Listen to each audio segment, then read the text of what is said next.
Looks like we got a new friend!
Hello, everybody, and welcome to a new month of One Shot Wonders, a series of one shots with new weekly casts every week where we explore a new setting every month.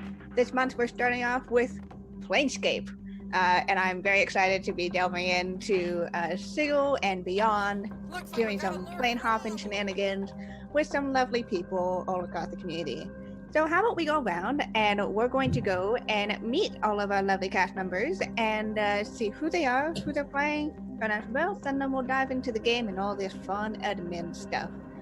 So let's start off with Nicholas Navinte. Hello. Hello. My name is Niklas. I draw stuff normally, and for this game I will be playing Noisebox, a modern bard. And their pronouns are they and them. Awesome. Yay.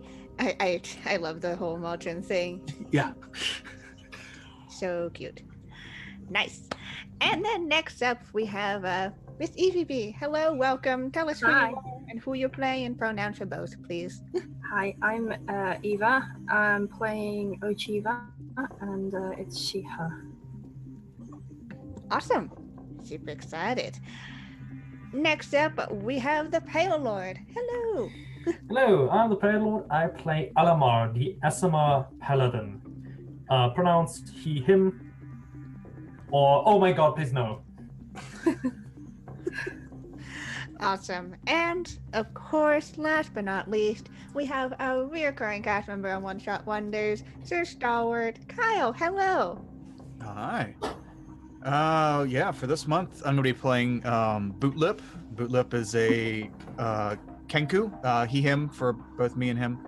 And, yeah, Kenku, I guess it would be a swords bard as well. And, yeah, we'll just let everything else fall into place. Perfect. So now that we've met everyone, let's go quickly over the Academy stuff. So we have a bunch of social links. Best way to find us when we're not live here. We've got a Twitter, which is, if you'd like to get into a game like this, definitely hit us up over there. We have a Discord, which has some really awesome people, and we love to help and talk about tabletop gaming, so please go check us out there. As well, we are full-time. Thank you so much, everyone, for supporting us, as we are full-time now. Again, best way to support us is through donations or subscriptions or through our Patreon. For as little as $1, you get some really cool exclusive content. So please go and support us. And thank you so much for helping us reach last month's monthly goal. And we're quickly moving on to this month. So thank you again. Another great way to support us is through merch. So if you like this pretty notebook, or getting this lovely Academy logo somewhere in your everyday life, like a shirt or whatever else, we have a merch store. Check it out. Got some cool Academy logo stuff into your life. Big thank you to our sponsors, Burn the Storm and Maychan Press, both awesome content creators. They make modules and adventures and supplements and all that fun stuff. Actually, Maychan Press is coming out with their Dark Matters alpha really soon, so please check them out. You can see their stuff over on Thursday's Viewer Games. So yes, send them a lot of love and thank you from us. Last but not least, a great way to support us is to retweet our tweet.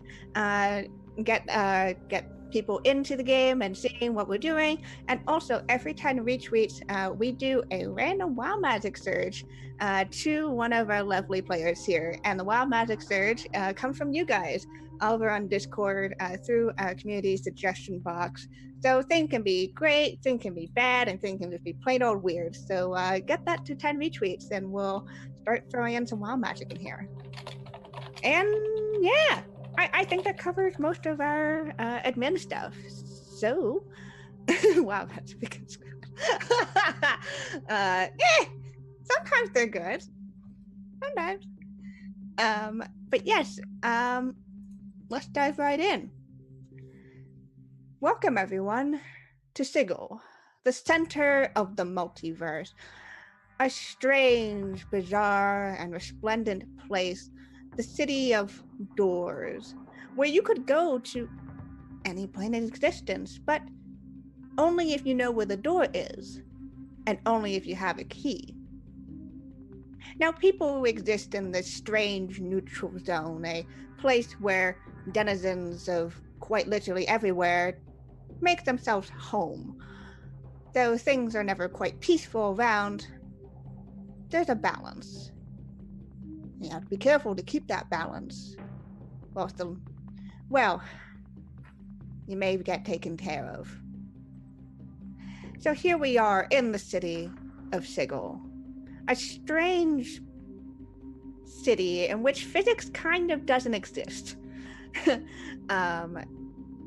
In the interior of a ring itself, the buildings climb all the way up onto ceilings and walls. Navigation is not the same here. You don't have the sun or the stars to guide you. Rather, you just try to make your way through the strange, maze-like streets and hope that you stay on the good side of the right people. Now, all of our adventures this month have been hired out by a being named the Collectorialist. You're not sure what the nature of this being is, but they do have a shop that they have summoned adventurers looking for treasures, looking for adventure, or perhaps looking for a portal key to make their way out. And so all of you have answered the call and have ended up in the shop of the Collectorialist, in actually the clerk's area of Sigil. And as you enter into the shop, it's this building that from the outside looks extremely thin, as if it was an afterthought placed between two other perhaps houses. But as soon as you step in, it opens up for you.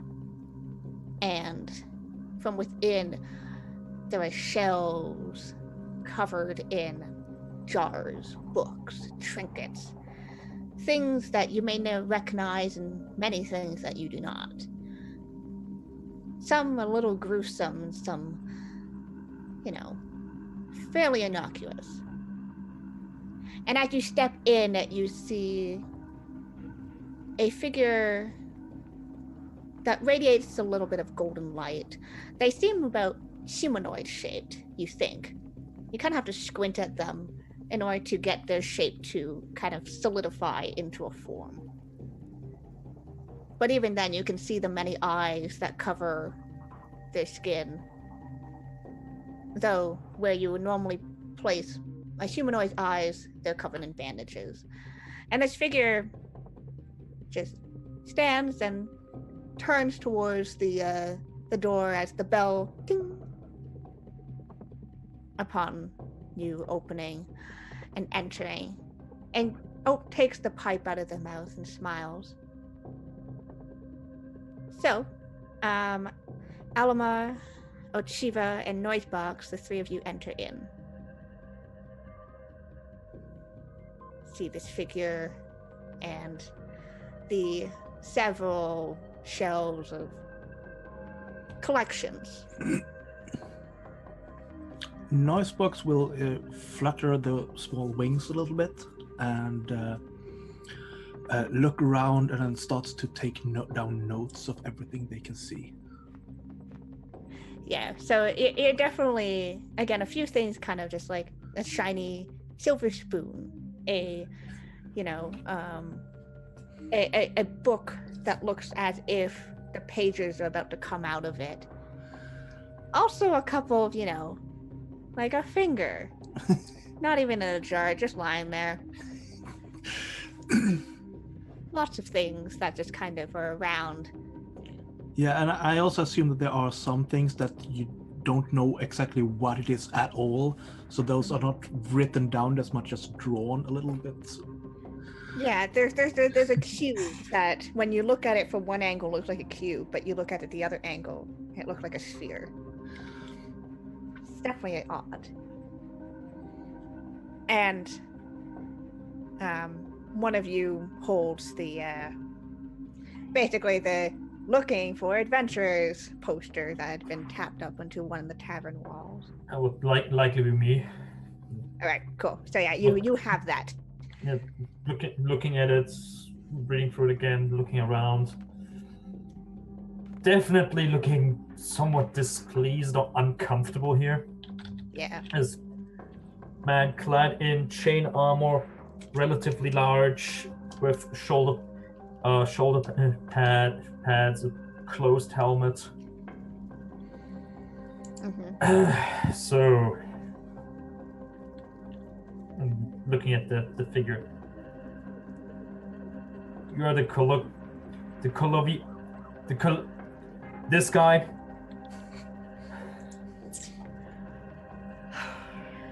Why, yes, I am the collectorialist. Come in. I'm sure you'll find refuge in here from the rain. We thought we already were inside. Well, you're still standing by the door. Come. Kind of takes one hand and just gestures forward. Okay.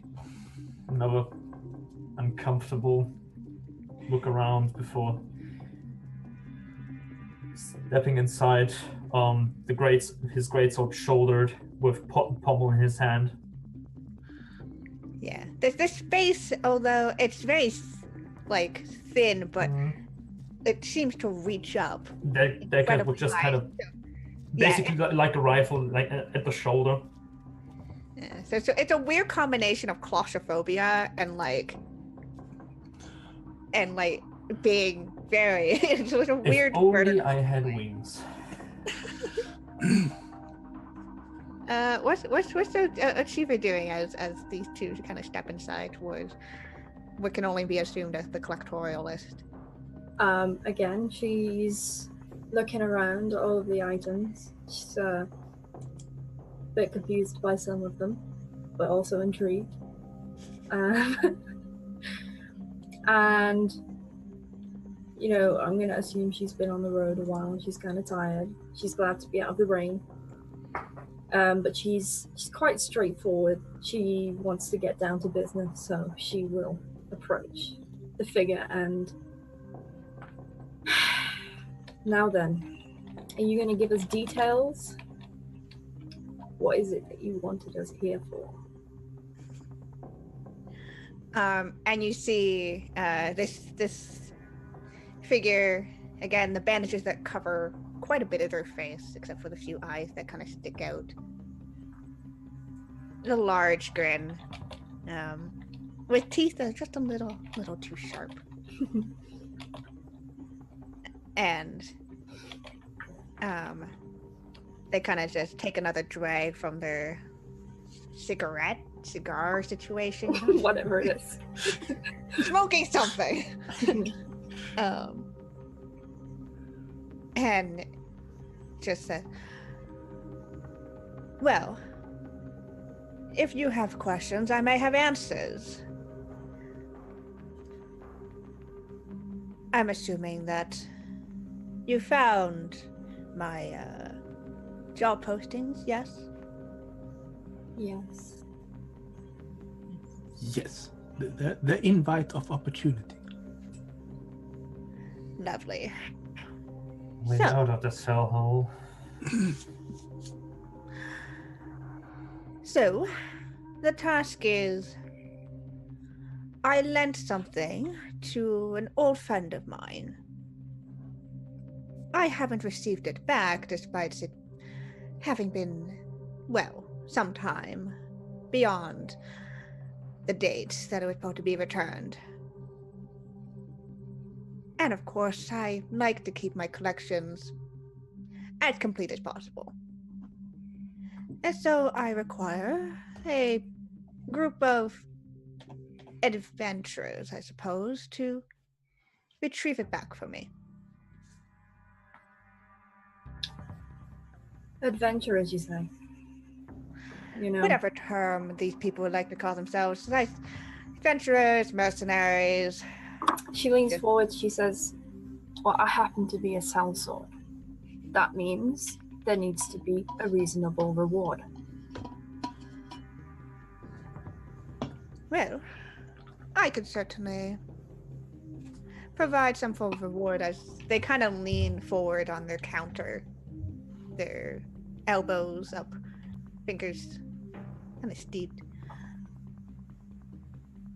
As you can imagine, I collect quite a few things. Kind of, tilting their head as if to gesture around to the inside of the shop. Some of them silver and gold. Some of them perhaps ways in and out of the cage. Elamar immediately perks up at that. Like, just instantly.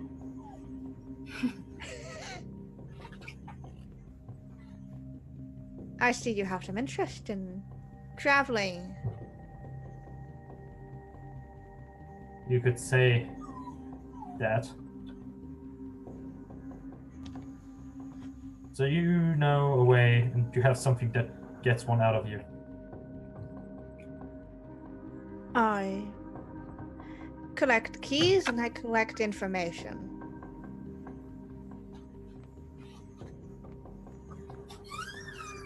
So I could potentially have a way for you to get somewhere out of here. You're starved. So who is that friend of yours? And what do you require us to fetch? It depends. Are you going to take the job or not? Yes, it seems to be quite an experience. We look forward to it.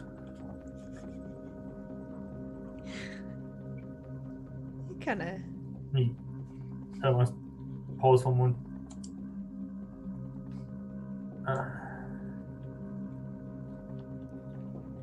Can you prove that you have something that helps one out of here?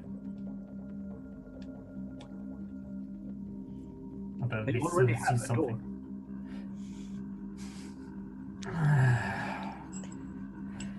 Don't speak in metaphors. He will be on you all day.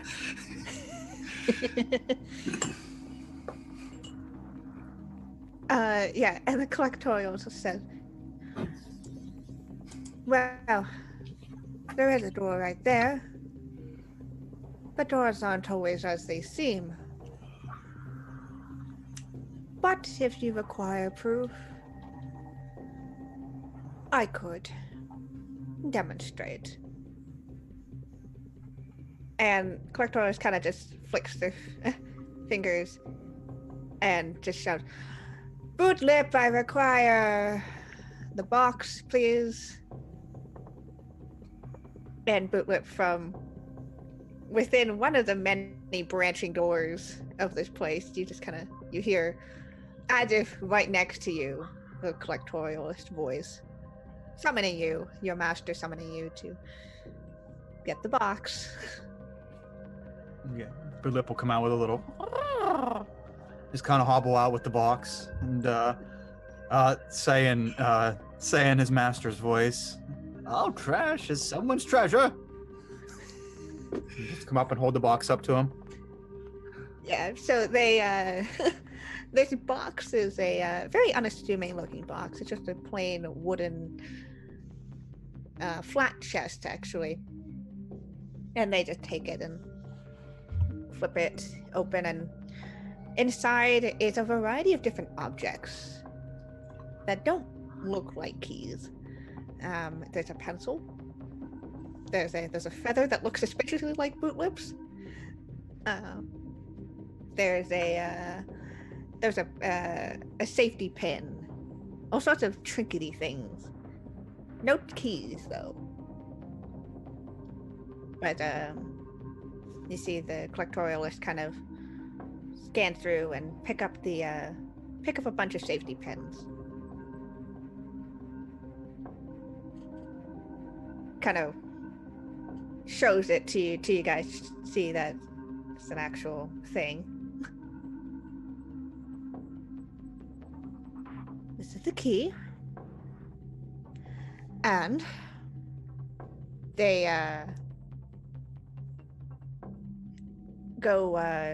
they kind of drag over a desk that's kind of behind. That doesn't look like anything. But as soon as they take their hand with the safety pins in it, and starts to move it underneath the desk, you see what seemed to be empty space just kind of almost solidify, as if it's a mirror that got fogged over, and their hand passes through this space. And a moment later, they pull their hands out and they're holding a flower that could not have existed anywhere else. Places the flower on the counter, places the safety pins back into the box. Thank you, Bootlip. Put that back now. You best be going now. He'll hobble off with the box and go put it away. Yeah. That's satisfying to all of you. Especially to you. And kind of indicates towards you, Elamar. Elmar's... You don't see the face under that helmet completely closed. But he doesn't seem to have breathed for 1 or 2 seconds. All right. Can work with that. So, yes, I'm taking it. Good. Well, if you're taking it, then I suppose I can give you more information on the job itself. My good dear friend, many years, goes by the name of, well, I suppose you could call her the Gate Seeker. We have a bit of an arrangement.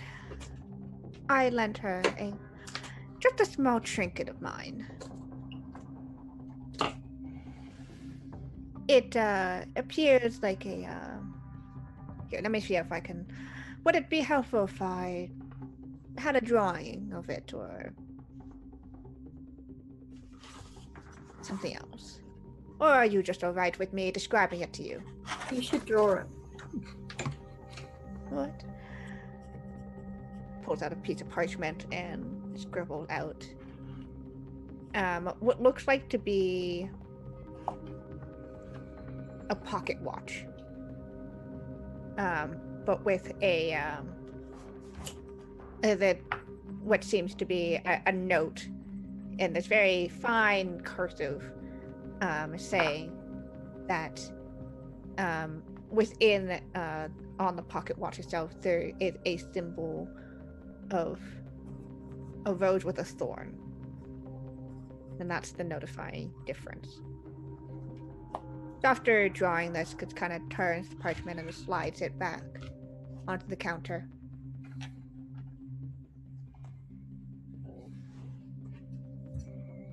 I don't know where she's keeping it or anything else. I just know that, well, she should have it. Suppose you don't know where she is either.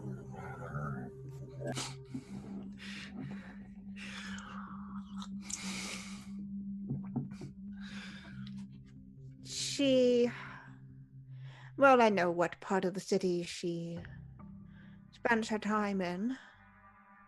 Last I heard, her home was in the ladies' ward.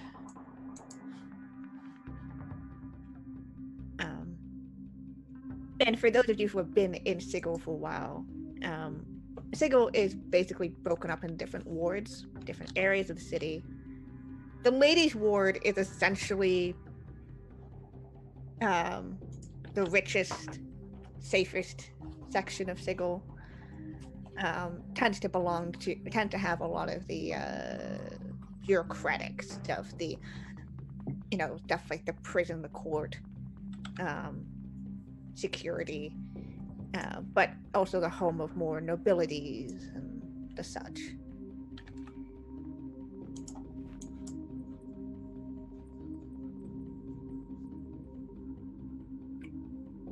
Which part of the city are we in right now? You guys are in the clerk's ward, which is the place for intellectuals, clerks, and the such.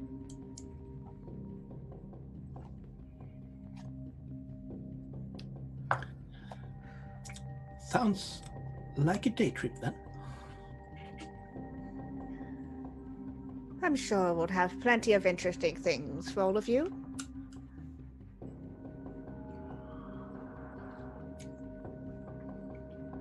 And one more thing. Not that I, don't trust you or anything, but I do like to keep a general idea of where all of you are and the progress on things and such. Ludip. Oh. Bootlip will be going with you, my assistant. The Kenku's got to look up at you guys and a nice Southern Belle, female Southern Belle voice. Be a peach and try not to pee on the rug.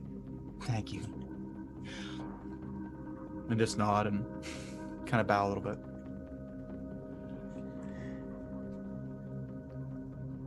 I promise he won't get in the way. He's supposed to explore more of the city, learn a little bit more, start a learning experience, and also a way for making sure that, well, you don't die or you don't run away with what I need you to collect for me. Hold up a little dagger. If we run away with what we are supposed to be collecting, we would not be exchanging notes of recommendations at the end, so that would be futile.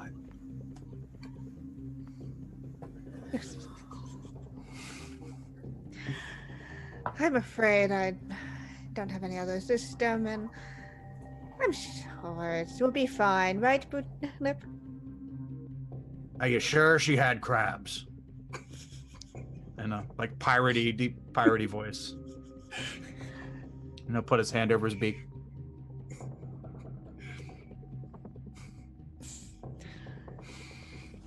As you can tell, Bootlip is still learning new phrases and, well, more exposure to people other than myself or other friends that he used to have would be helpful. Better for customers. Oh yeah, and I'll be cataloging them for the month. So from you guys. And I'm basically just giving just helmet turning towards the Kenku and then towards the Mordron, just shaking his head. And then back towards the collectorialist, who is this?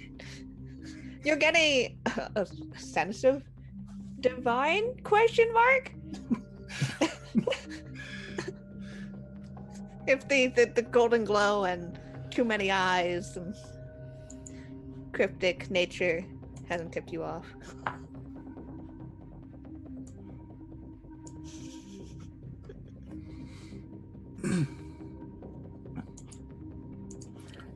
So Alma, the helmet with that ponytail kind of thing, looking towards the Kenku again.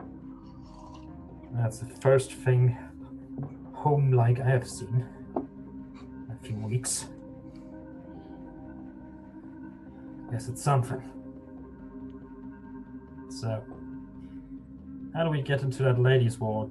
I don't think they just let anybody in. Well, unfortunately, this is where you'll have to figure it out. I'm sure you'll be able to find information, talk to people, get your way in, however you adventures, mercenaries, sellswords, whatever, do.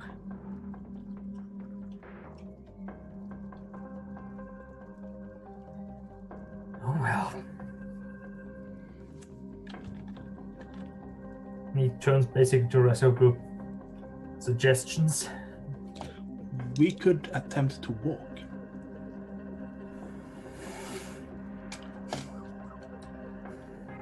It is just a part of the city, after all. There's always a cave behind. There's always a cave lagoon behind a waterfall.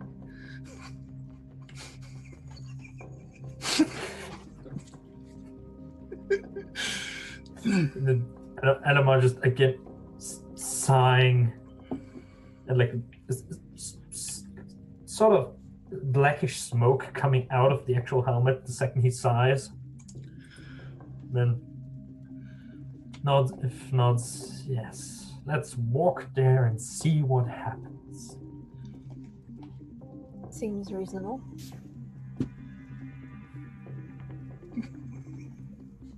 Okay. Yes. Okay.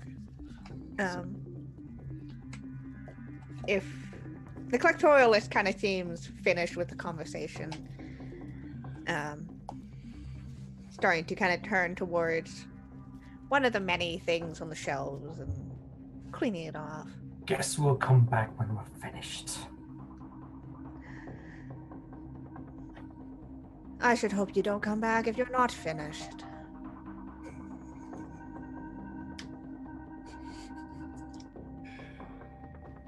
Ulip will look up at Olimar and in his voice say, "Let's walk there and see what happens."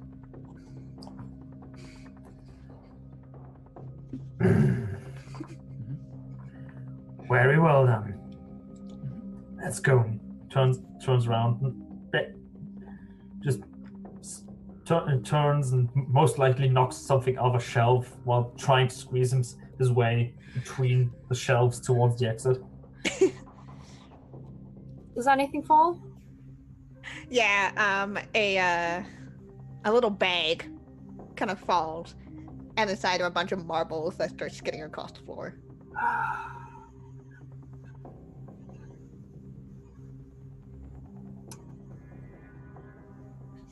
What would the reaction of the collector be? Collectorialist kind of just turns their head towards Bootlip. Yeah, Bootlip's gonna look at him and then point to himself and say, "Get out of here, you little shit!" And then he'll start heading towards the door. Kind of like, I'm off the clock. We got to go. You're probably gonna want to get that yourself. They just turn back to their things. Basically just outside.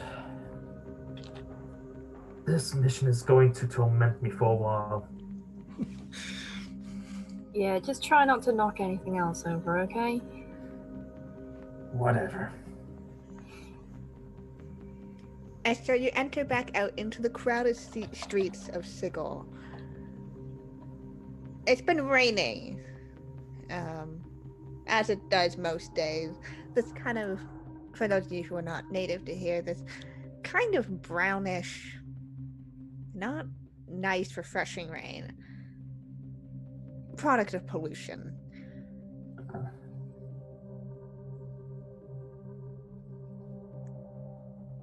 And I think that's a good question. How long has everyone been in Sigil? I think Elamar maybe a week or two.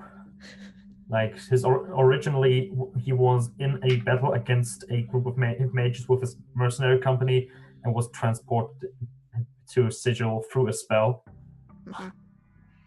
And is basically just trying to get away. Because even though he is an SMR and he has seen some weird things, this takes the cake.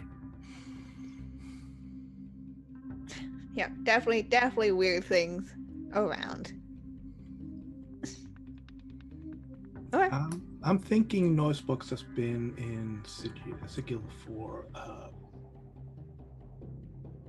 perhaps a decade or so. All right. Yeah. So you know Sigil. You're familiar. Yeah. With it. Yeah, and they do not want to go home because it's boring there. Wait, a Modron that is looking for adventure. Yeah. Yep. Fucking glitches. Wrong line of code. And what about Achieva? I actually I grew up here. Okay. You know, like my entire life. But I think that there must be I want a bit of adventure, wanderlust, and also being a sellsword. I saw a job, so I went to take the job. Yeah. And while Sigil is strange and interesting, that's all you know, and it's really just a birdcage. Really. Yeah. Alright, so Achieva and Noisebox, you would kind of know your way around, as wayfinding, unlike normal places, is not quite the same. Rather than the north, south, east, west, Up, Or down, really- diagonal. really an up or down, you've got buildings on every inner surface and roads on every inner surface of this ring. I will never get used to this.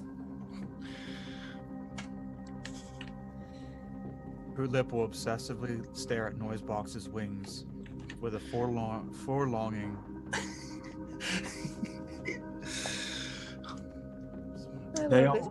They are also very small, so they probably. Just so cute and tiny. Yeah, and they also, in the rain they sort of flutter sometimes, like jazz hands. Jazz hands, just mini hummingbird style jazz hands. Yeah. That's awesome. Sorry, jazz hands is the best description of like wing movement I've ever heard. Okay, good. Yeah, okay, so getting out of the Clerk's Wood is not going to be a problem. Now I'm imagining colibri Modrons. Not entirely incorrect. But yes, so you guys, for those of you who have been here for a long time, it would be pretty easy to get out of the Clerk's Ward. Or you just have to pass by the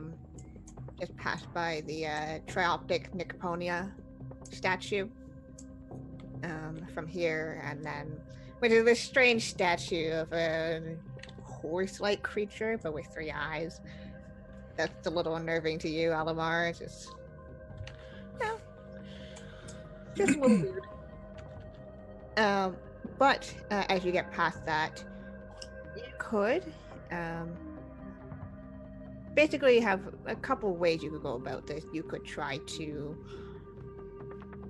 either go the legitimate way into the ladies' ward or the non-legitimate way. I see no reason why not to go legitimate. Yeah, it's probably for the best in the beginning. I've not done anything wrong. I have nothing to hide. Do you two have anything to hide? And Nosebox will look at Alma. Side of my face. Bootlup will look back at Noisebox and kind of do some slow blinks and then say in Chiva's voice, try not to knock anything else over, okay?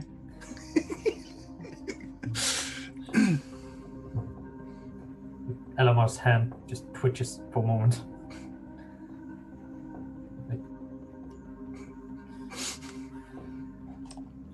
Kind of like, yeah, we're good. Sure. Yeah, from here we can go through, leave the lower ward and go into the ladies' ward. Past the Lead the way. markets. I don't think we should go the long way around. Yeah, so you could definitely take the shorter route. Yeah. Which kind of this kind of going up.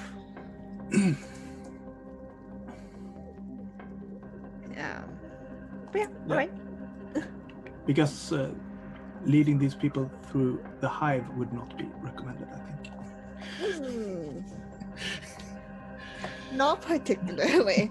Not when you have many shiny things on you. That I Yeah. think at this point, chainmail would no longer be very shiny. Mostly Yeah. brownish. but that's still shiny enough. Wait. So you can head into the lower ward.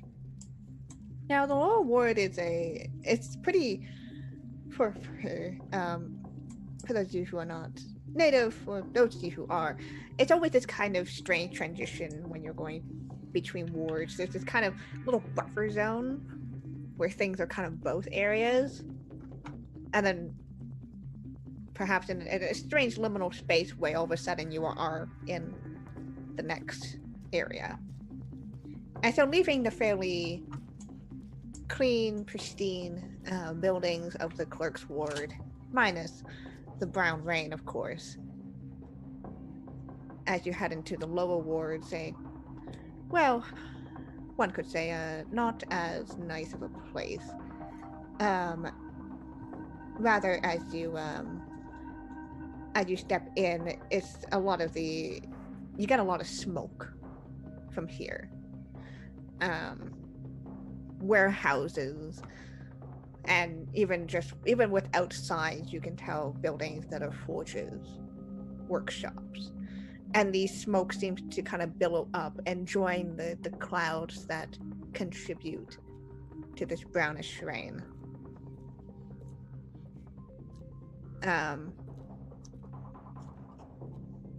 Those of you who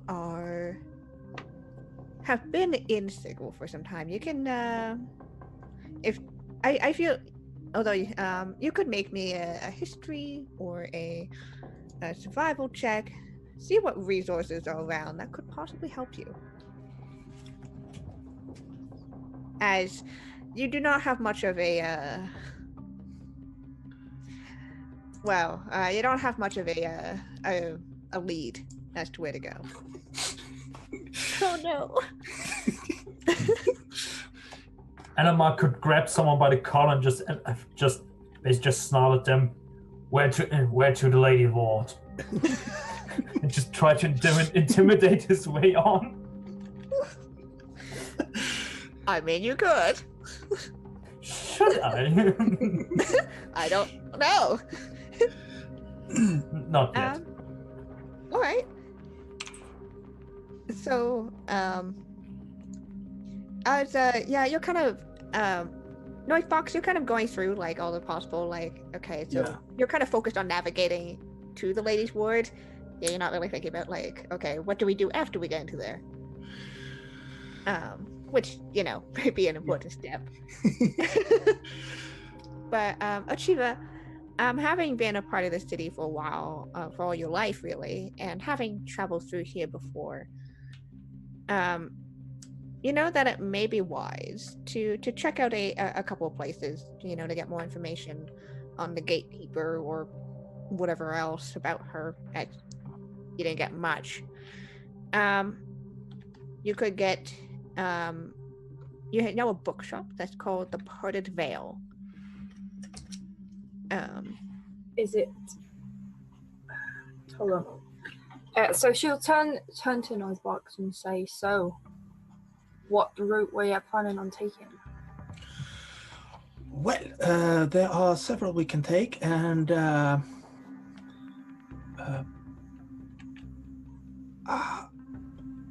I'm drawing up a blank when we are leaving the lower ward. There seems to be some bad optics in my circuitry.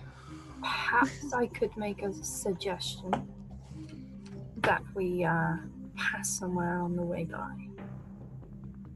That sounds good. That gives us more time to assess the situation and make sure that we approach it in an orderly and organized fashion. I believe that this might help with some information gathering. Please let me take the lead. Okay. So then she will lead everyone to this bookshop. Okay.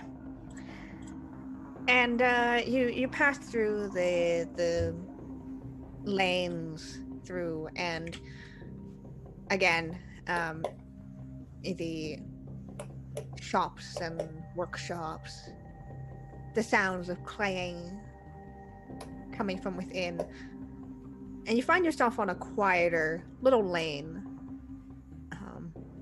with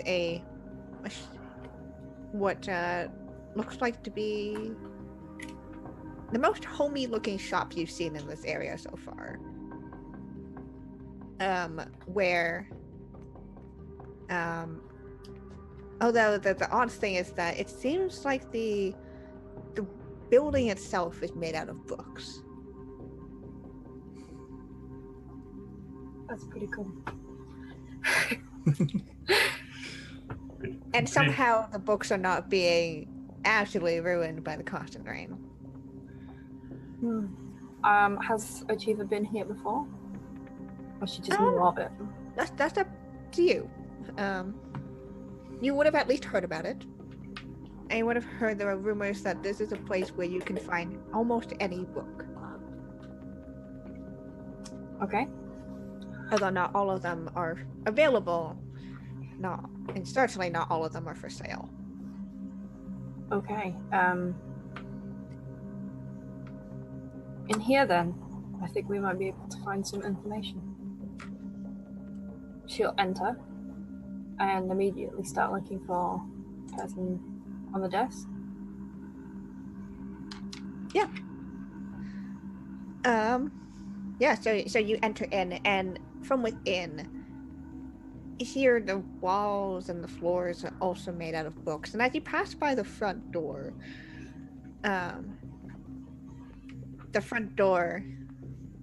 which has like a carved in face for the knocker, kind of grins as you walk in, and it says, "Don't forget, keep hanging on. Bright days are always ahead." Wait, the door knocker says that? Yep, the door knocker said that. Achieva sighs to herself and she says, yes, if you call brown rain bright.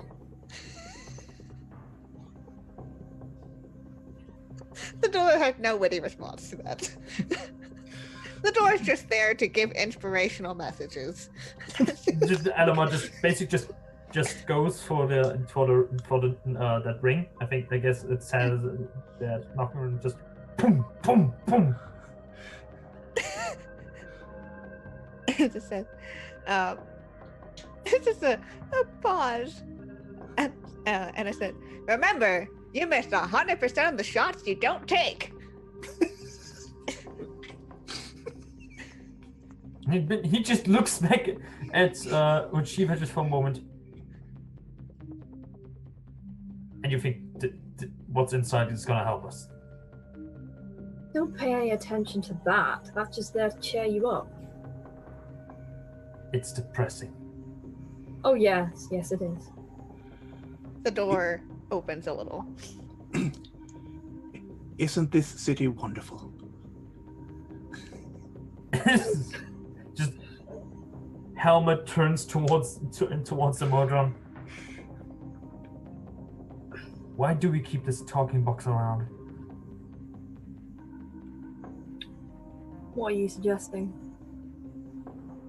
What does it actually do aside of making comments that make no sense or are complete? We can play a nice tune to cheer you up if you want to. Why did I even ask? I suppose it's here because it wants to get out, like all of us, right? Oh well.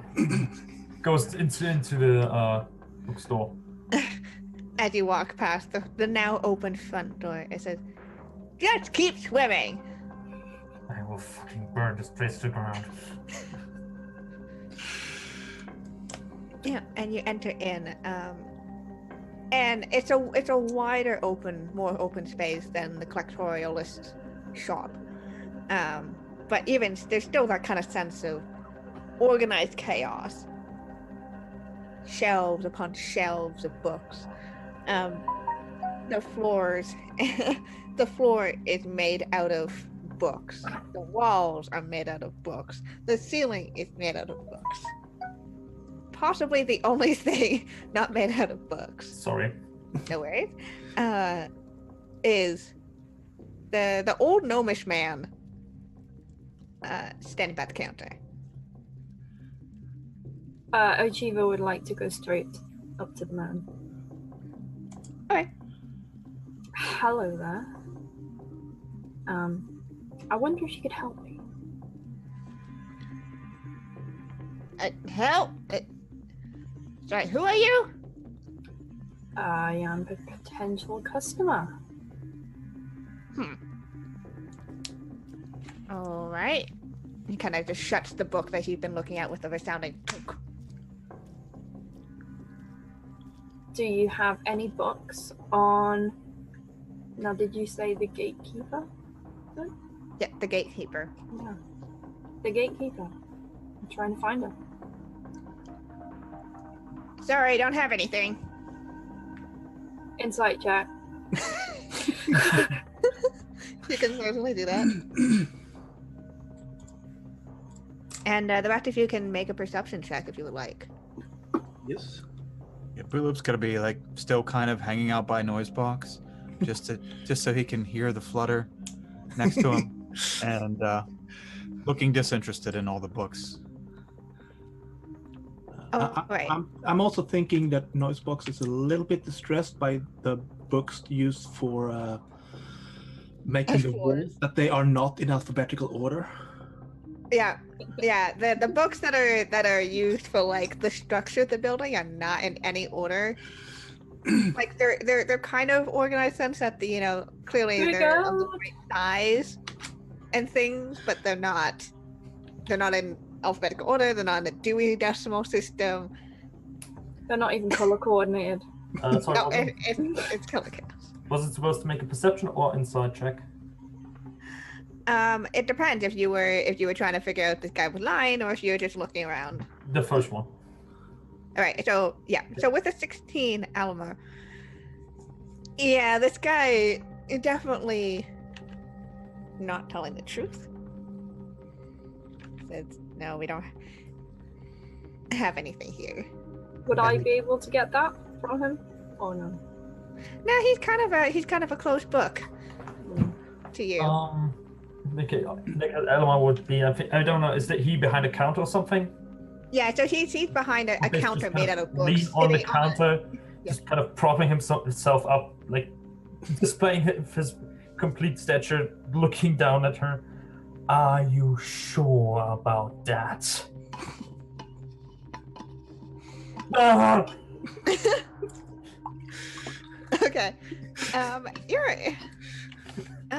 a paladin, correct? Yes, of the Oath of Battle.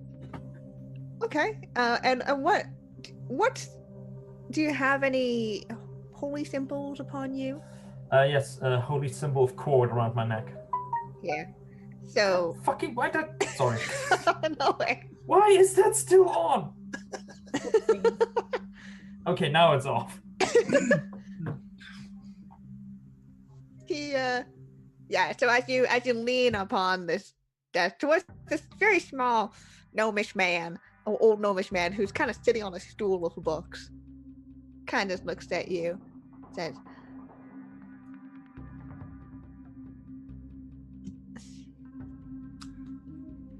I don't take orders or threats from people who worship things, gods.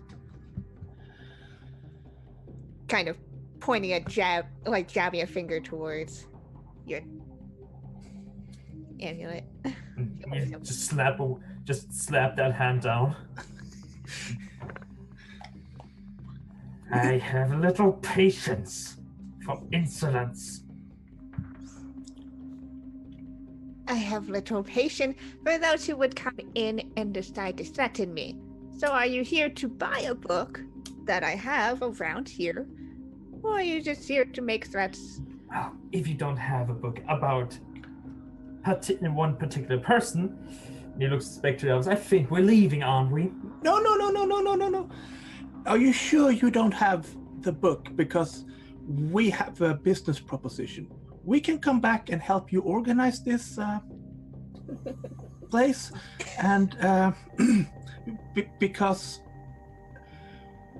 let's be a little bit honest here, we are getting severely depressed by all of this.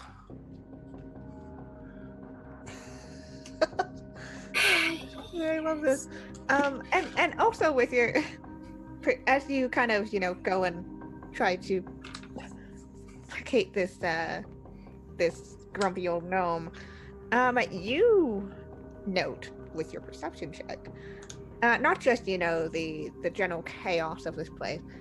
You also note in the shelving behind this man seems to be almost as if there could be a door.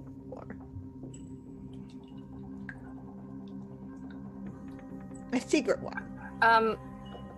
Ochiva steps forward and she says, obviously what my friend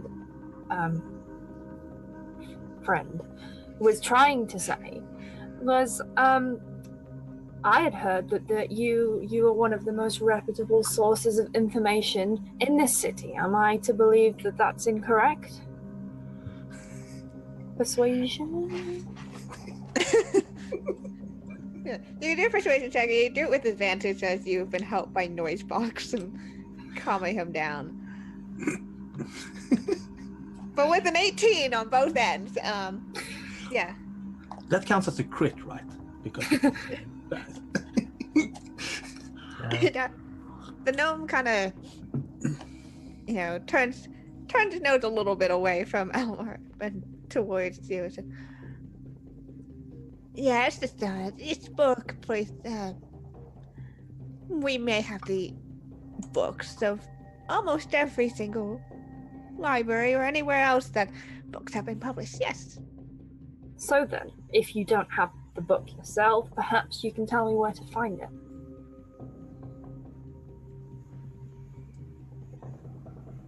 And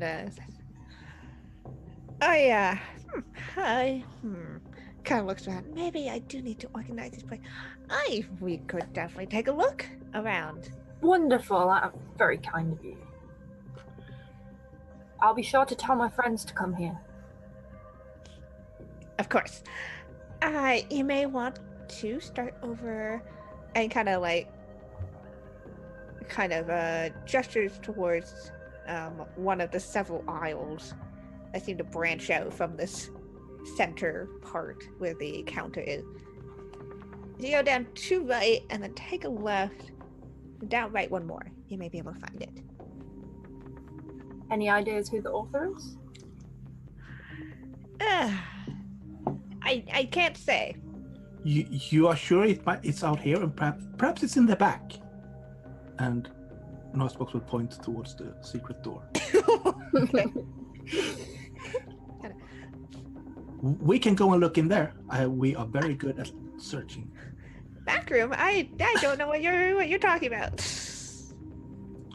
Oh, okay. And I will go up and try to push it open.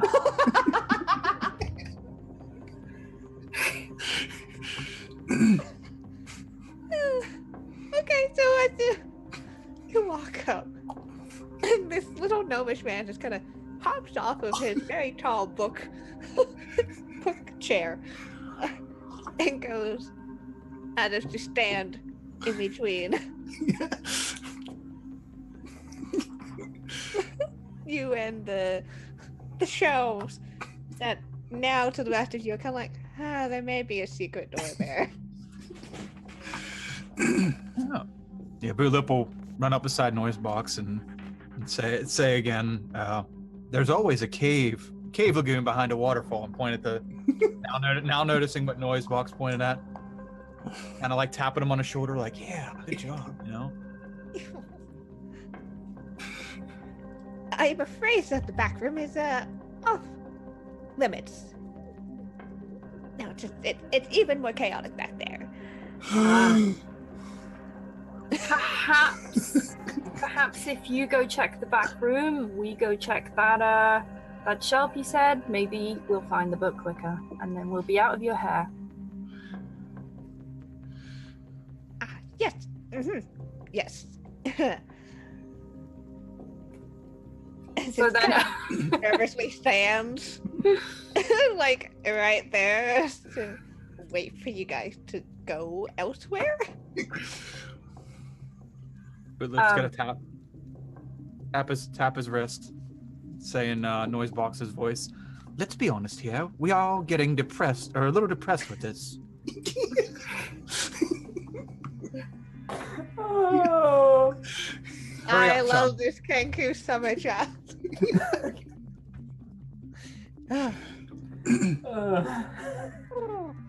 Well, Ochiva would like to go off to check the shelf. Okay. That has been suggested. So, the couple of options here, you could go and with Ochiva and follow the directions of the bookshop owner. You could explore other shelves, or you could attempt to do something else. Gonna tap my little claw on the floor. Just look up at Ochiba like can Elamar just help? Against size. We don't have time for this. He kind of looks at Ochiba, gesturing towards the possible secret door. May I? Yeah, causing trouble? We don't have time for that either. He then kind of lower his voice, just leaning towards Chiva. There's no trouble if he's out for it.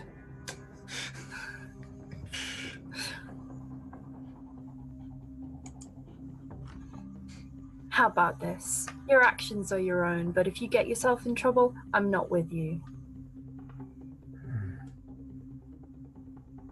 And I won't save you. As if I would need saving. And then turns back to towards the owner. How about this? Ochiva has walked off. She wants nothing to do with this. he turns towards the owner. How about this? We have business where we want to go. You may have what we need to get there.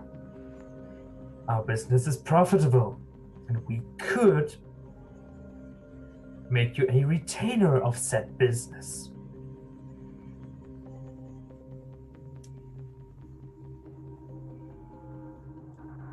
Go on.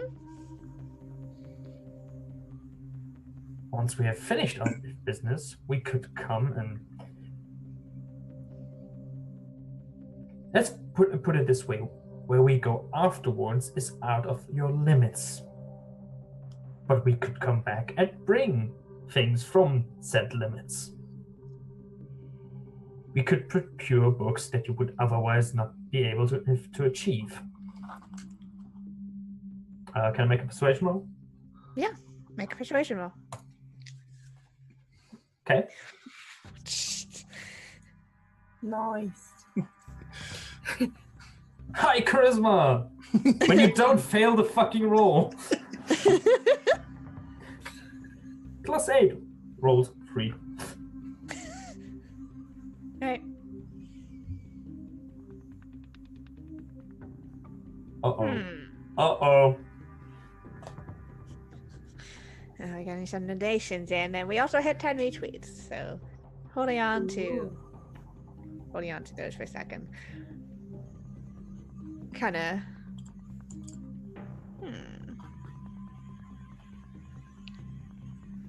And how would I know that you would be able to, that you would come back?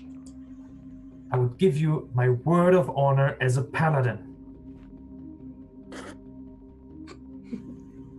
This snorts a little, but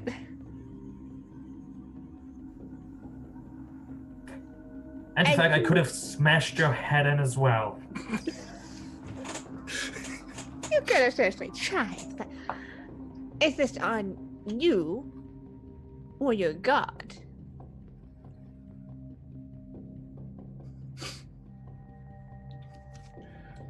Bootlip's gonna just stomp over, pretend that he's like Olimar, all big and tough, and just stomp over and look up and say like Achieva said earlier, and kind of like nudge Alamar on his waist. Try not to knock anything else over, okay? And kind of try to shove in front of him and put 10 gold out in front of the gnome, and then just be like.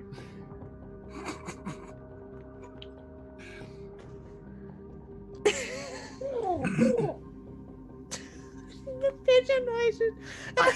That's all I got is a pigeon. I love the pigeon noises. They're so good. It's very, very good. Yeah. It's the a gnome kind of sub-breed.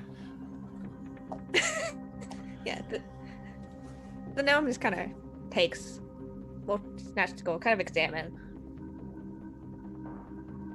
By the way. All trash is someone's treasure. Very well. You may explore.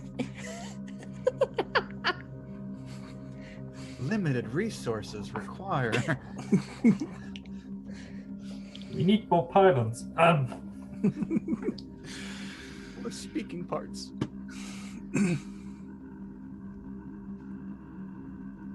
You may have some access to the back room. Supervision, of course, but I don't let just anyone in here. But you're able to find, more likely to find things about is the gatekeeper. Not a lot of information about her, but you may find it in there. Philip will go over and try to gently caress his face. You are quite the gem, thank you.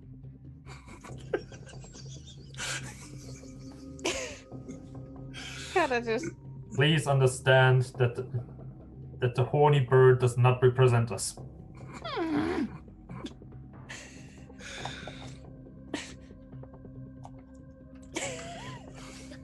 I'm throwing that in front of me so he can't. So try to make it so he can't see me flipping him off as he's behind me. I don't want him to thump me. And the owner will kind of, he did have his back towards this, basically up against the secret door, and basically he just continued walking back, and the shelf kind of swings open. And what has Noisebox been doing this entire time?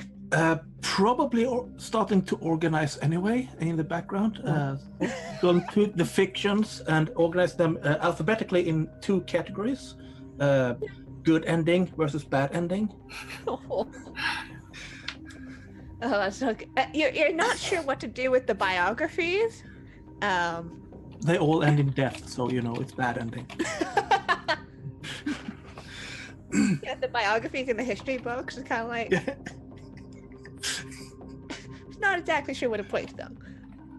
That's very good. Bargain.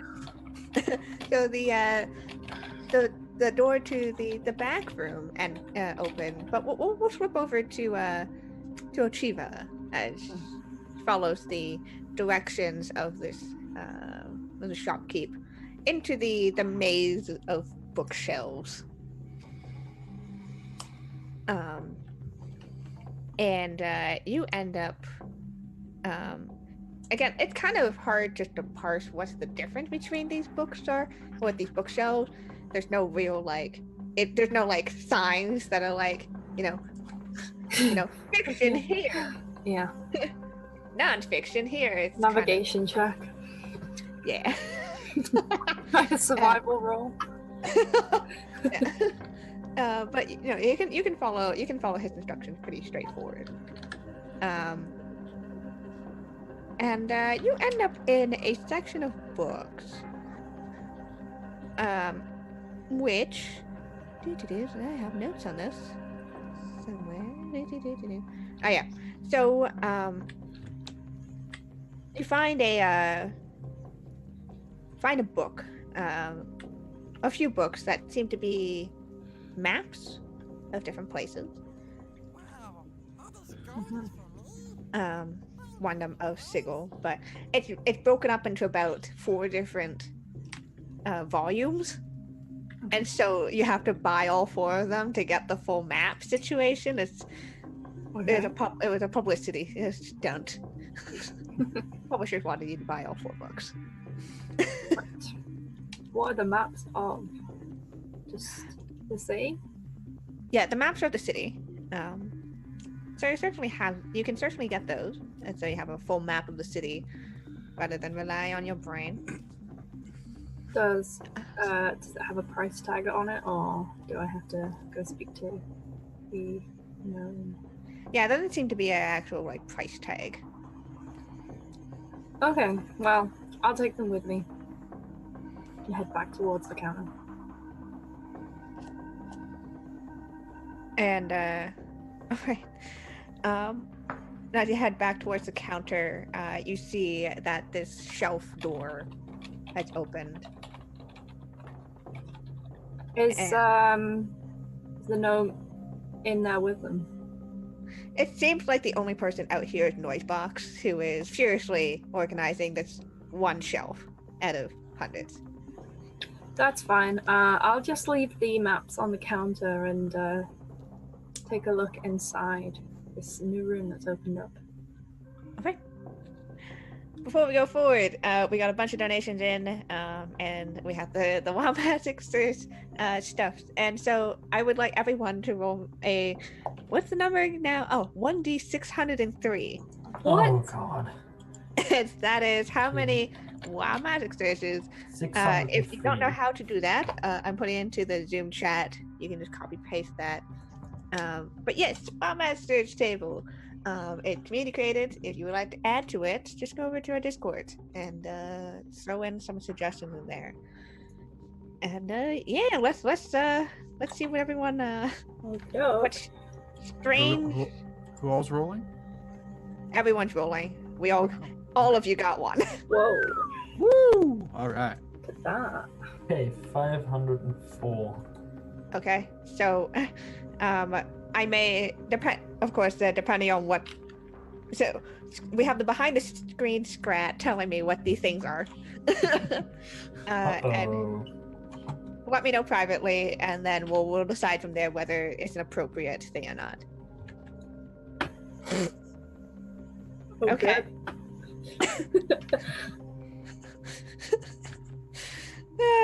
Okay. This is harmless and funny. All right. 504. You know, Alamar, I don't know what the moment was, but you're kind of realizing there's like,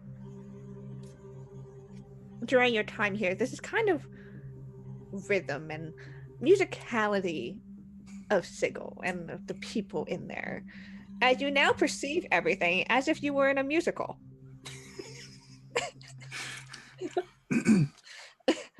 Oh, this is great. You have been infected by Noisebox. Wow. You've been noise. Yeah, you've been me around Noisebox all the time. You're a bit more.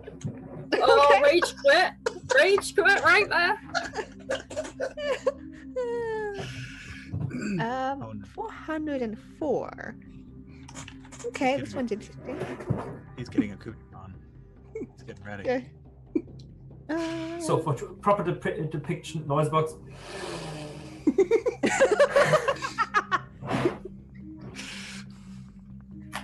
Oh my god. Oh dear. Oh dear. Okay. Just give me a hot second. I need to casually roll things. Nope, that's not that's not what the thing is. Okay. Cool. 404. Achieva. Yeah. Perhaps there was some strange magic with that book, with those books. As you were walking, you feel as though you're kind of taken over by a sudden bout of dizziness. Oh no. And as you kind of shake your head, things seem a little more distant, which is weird. But Noisebox, if you look up from your organizing, you see that Ochiva had grown basically an additional half her original height. That's just a small she's drink ball. one and a half whatever she was before. Okay. You are Sounds now like one size category larger. How tall was I? Let me see. I'm holding on to 183. It will happen, just holding on to it.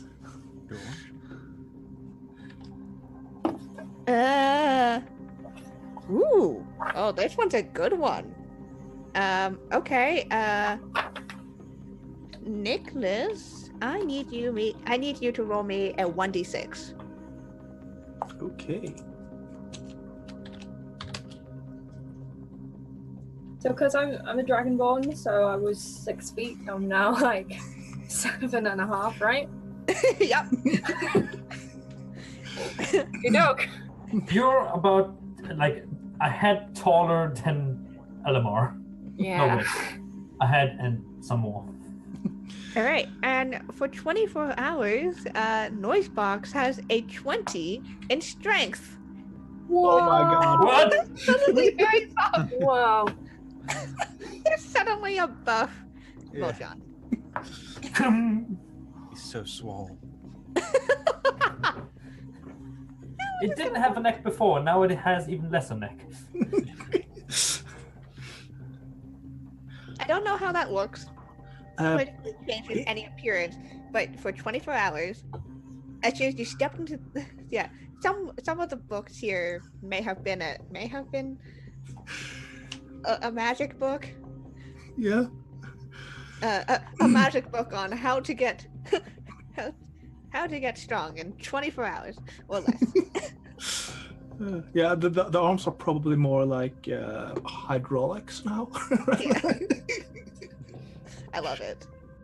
Basically, kind of. So, Ochiva, did you find any? Whoa!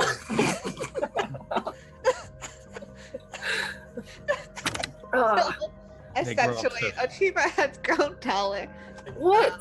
The I mean, fuck? I'm feeling a little lightheaded, but gosh, what's wrong? You're looking down at Alamar.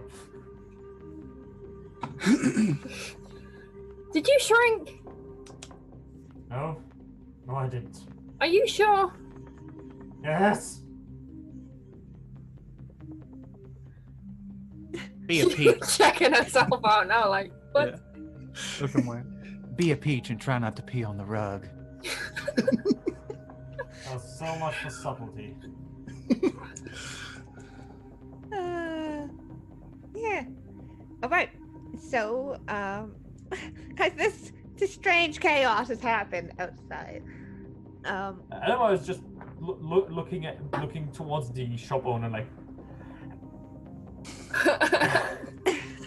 still helmet on, like. The shop owner just shrugs. Is that normal? Here? You never know what you find. Would it be a way Why the fuck are you singing now? wisdom check to see if I can figure out what's happened? It's just like, in terms of like, what do you mean? What happened? Like, What's happened to me? I think you're pretty. I think you could gather, considering how everything else Seems has small. shifted after a second, just being like, oh, I think I might have Ah. suddenly gotten taller. Is this permanent? This will last for a couple of hours. Ah. You're gonna have to duck and put your Sure. Well, never mind. As tall as an ogre.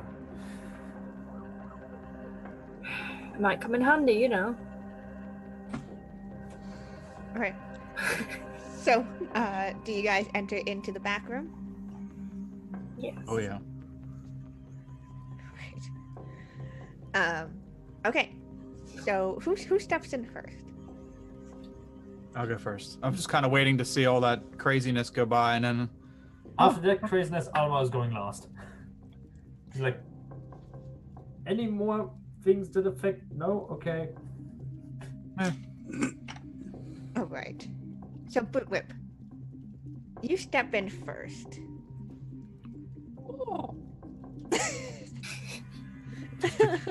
just because. Yeah. All right. And as you enter into this, what may have been a back room for storing other books, but basically, books are not even in shelves and boxes and piled up. Even more chaos. And as you step in, you kind of hear a click under your foot. And the room inside, as you have entered, the next room you enter into explodes. Yeah. Oh, that's a good. Yeah, that was a good one to hold. Sure. Yay! We found it for boosh. Nice. Okay. So if I have enough time to get out, yeah. Oh No, my heavens. and the caveat is that you are not harmed. Oh, it- okay. Next everything room, else. target entered explodes. They take no damage. But Unbreakable. you see Bootlip step into the room. There was a click, and then Bootlip is suddenly out of the room. Bootlip, basically in a ball of feathers, just kind of ends up getting blown back. As the back room kind of, not with fire. Just flames or what? Not with fire, but you basically see all of the books and pages just kind of fly up into the air in a paper explosion. Anima turns towards the owner again. I forgot. And just whacks him. he's gonna deck him. That's like, okay, he's trying to trap us.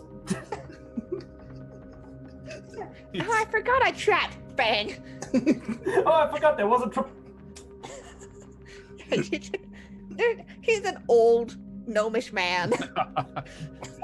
He's not expecting you to punch him. To roll anything? Yeah, if you would like to. He's basically just instant with gauntlet to fist. He's like, he's trying to kill us. Like, that was his first explosion, turnover, pow.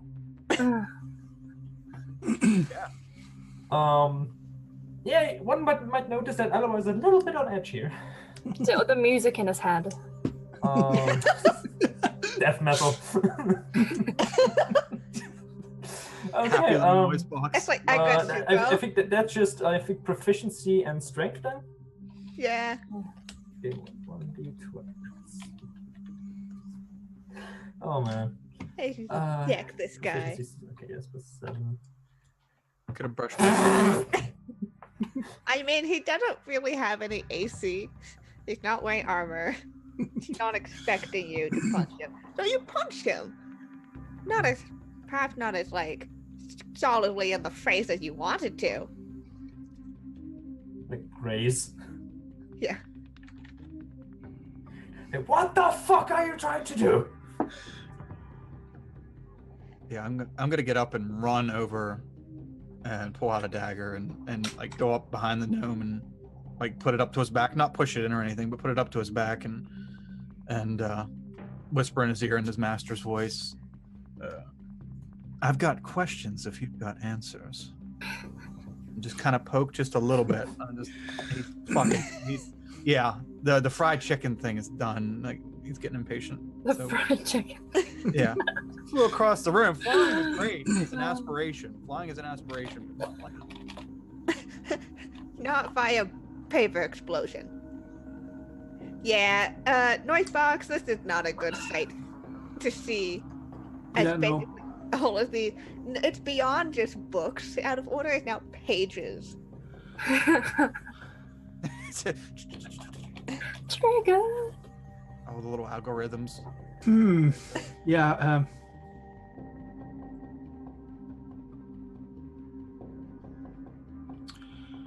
Oh dear. It is only in the other room. Yeah. So someone could just shut this. This is going to use advanced organization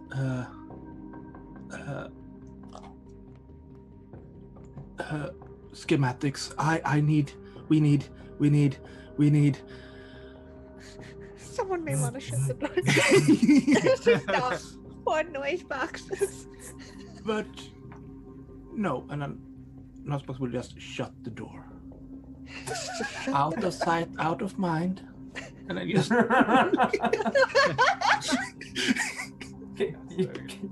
cancel defragmentation.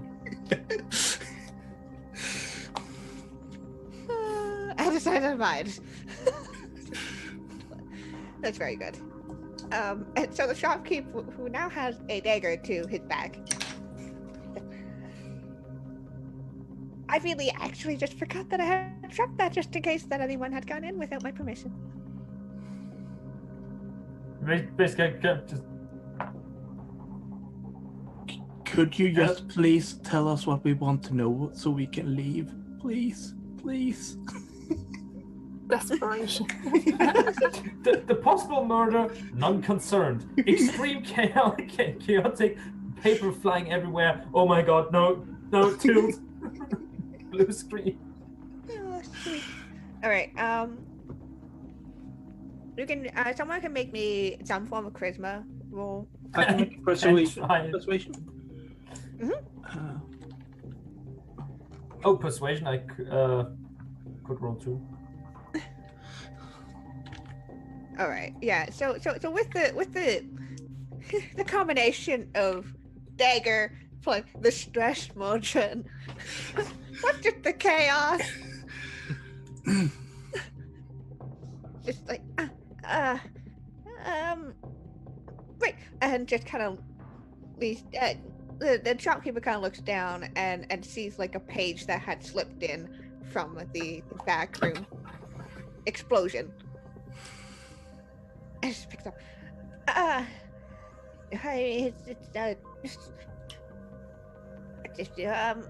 in terms of the gatekeeper, she's someone very interested in portals and the stuff. I know that she has a place in the ladies' ward, and kind of shoves the piece of paper whoever's in front of him. I'll take him. Yeah. Just take it. It's a page out of a book. You don't know what the book is anymore. Essentially, it outlines a bit of information about the gatekeeper, and where she is in the ladies' ward.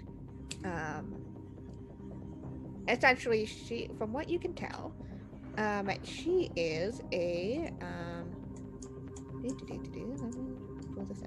her name is Lysandra. And she's the person to go to if you want to learn anything more about portals. And she tries to, track any form of information.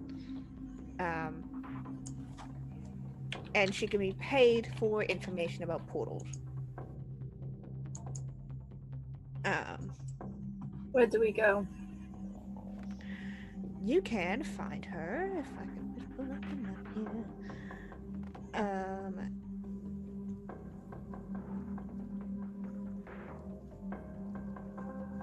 All right, yeah. So you would be able to. She's I need to look at this map. Oh yeah, she's not super far away from here. Again, you have to get into the ladies' ward proper, and you would be able to.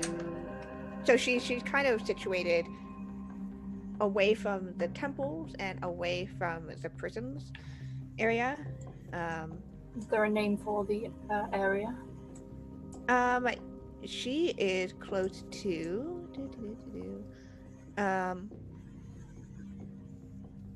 She's close to Sword Lane. And you'd be able to get there just fine. Walk there and see what happens. Could I take a history check to see if I know anything about this place, if I've been there much before? Yeah, sure. Whoa, smashed it. Nice. Nat 20.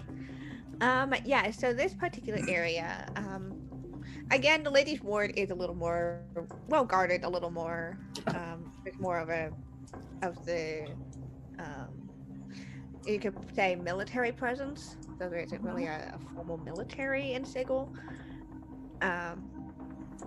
So you'd have to be careful of those people.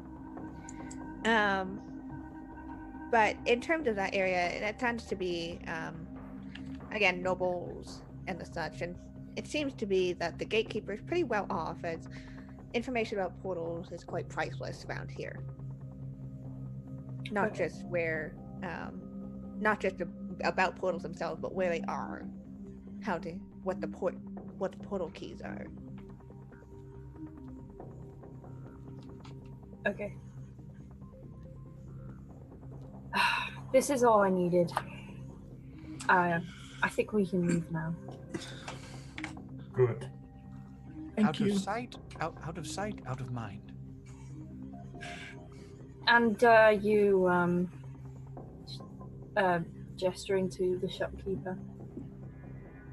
I would really suggest working on your customer service skills. I think we should leave. Alamar's out the door. He's like, Noisebox will leave a business card. What did the business card say? Trinkets, trinket manufacturing and organization. Reorganization. I love it. Yeah, so you just kind of like slide that onto the counter. Yeah. welcome to modern customer support. Yeah. and yeah, you guys can head out. So, once we've left the shop, I would like to relay to the party that we need to go to, is it Swordala? Yeah, Swords Lane. Sword Lane. And for those of you who don't know, there is a strong military presence there, and it's quite an affluent area. So, we might have some troubles getting in. Any way around that? Try not to. Yeah, you go ahead. Try not to hit people. Try not to knock anything over, okay? Looking at Alomar. I swear to God, if he says that one more time. Look shiny and rust free. In giant Ochiva's voice. Giant. Yeah, you have to kind of duck to get through the door, at which the front the front door, as you only just said, make sure to turn that frown upside down. Slamming the door. As we're walking away, I'm going to yell back, don't forget, keep hanging on. In the door's voice. Well, we can try and get in, but what I would suggest is if we get stopped, that we have a good story. A straight one that can't be picked apart. We could tell the truth. Lysandra, obviously, is quite wealthy. Obviously, has knowledge on portals. That's priceless around here. We could just say we have an appointment with her. Or we are seeking her. How believable? I'm not sure. We could also say that we have an appointment at the court. What? Well, I don't want to be rude. We don't want to be rude, but some of us looks like we have been in scuffles and fighting, and there are bound to be things we want settled, and so one wants to go to the court. We don't want to go to court, though, but we can say that we do. And if we get stopped, the documentation to prove it could happen. Oh. That is true. Bootlip will yank on Achiva's leg. And, The really long one. yeah, and point at Noisebox. All trash is someone's treasure.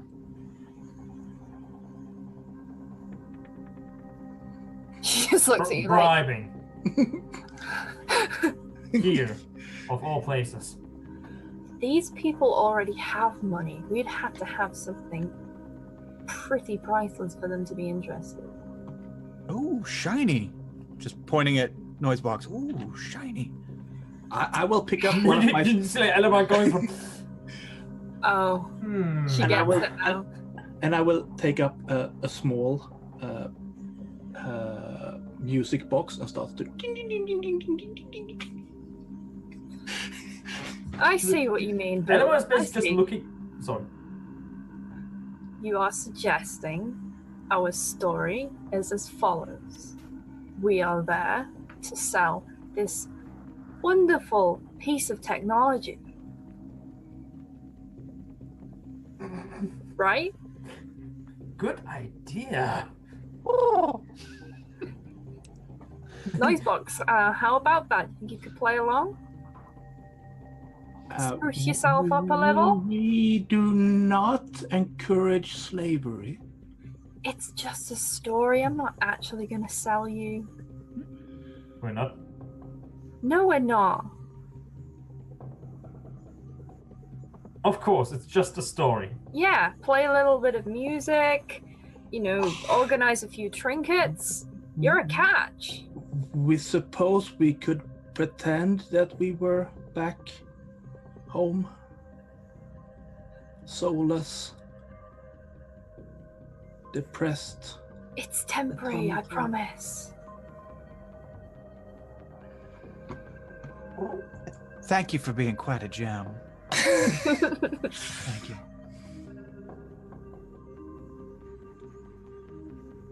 Okay. Very well. We are going to get there to bring back a lost indentured servant to Lady What's Her Face. I mean, potentially, but she doesn't know of him, right? Wouldn't it be better to just say that we're here to sell him? Good idea. Let's get going then. With renewed enthusiasm.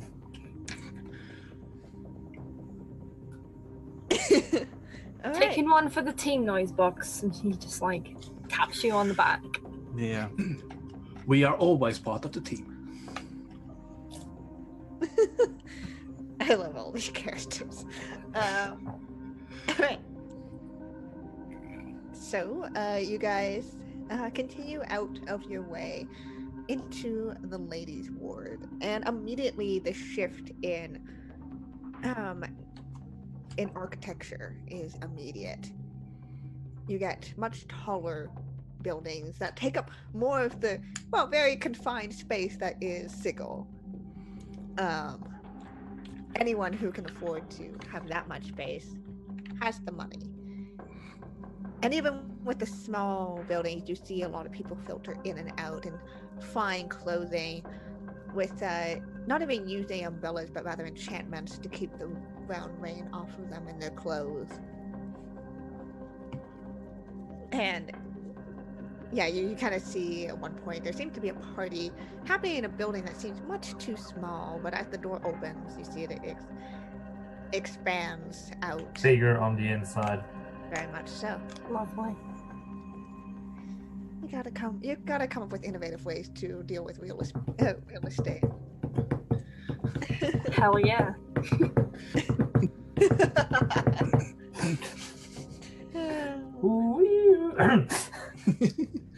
I knew where this is going. We need a healer. And you can also see far more of the, again, what could be called the military presence in a sense, or the guards, or the law rather.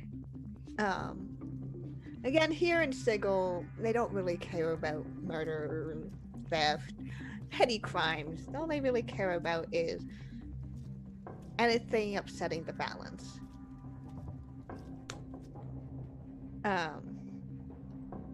But you certainly see a bunch of people that all of you know as the Harmonium.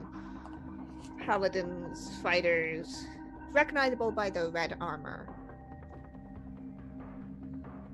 And they march around the streets in perfect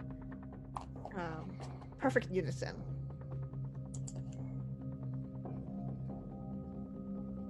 Noisebox can appreciate that. Appreciate the unison, not so much their beliefs. Which you would know is to create universal harmony, everyone has to think and act as they do. Yeah, Noisebox has been there and do not like that. So you definitely see these people around, and it depends on whether you guys want to stay on the main streets and try to just kind of, act like you belong there, or go along the side streets. Let's stay away from the main street.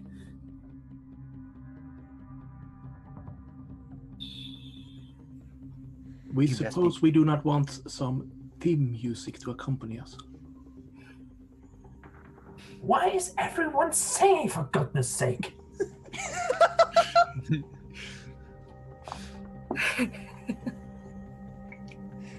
Why is there music everywhere? Other than from Noisebox. They would go, just glaring at Noisebox. Will you fucking stop it? Get out of my head! Darkbox, you haven't been doing a song. We have no idea what you're talking about. Our music sounds like this. They push a little button on their chest, and you can hear some 8-bit. yeah, some sort of a soft rock thing comes out from the speaker on their head. I love it. That's so good. Why do you suddenly appear? That's very good, like villain. Just kind of throwing hands, just like Yeah, and then push the stop button and it stops. Yeah, that's definitely not the music you've been hearing. But somehow that music just perfectly overlaid with the other music that you've been perceiving, as musicals do. Yeah. Elamar will need therapy after this. I understand why you want to take the side streets, but if we're going to find this person, the main street's where we need to be. Might as well. We need to ask around. Go to the taverns or establishments. The market. Let's go to the market. Well, he can straighten himself out.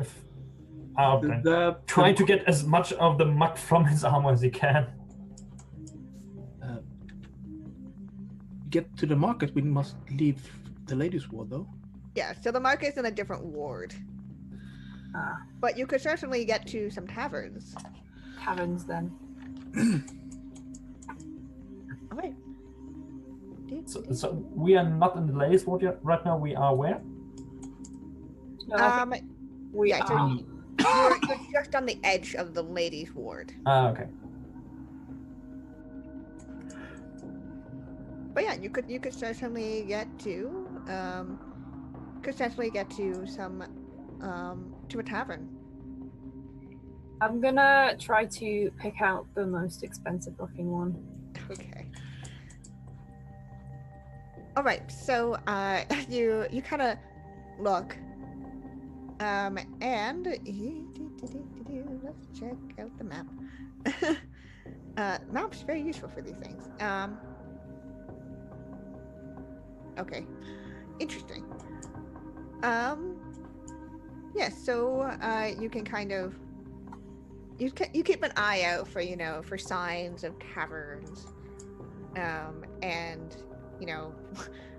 what type of things you're looking for in terms of like a better make that indicate that this is a well frequented and fairly well off place. And you spot one that has a huge carved dragon head on the front of it. Mm-hmm. And you see a sign that says the Dragon Bar. Okay.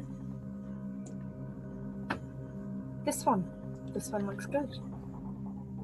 Let's go in this one.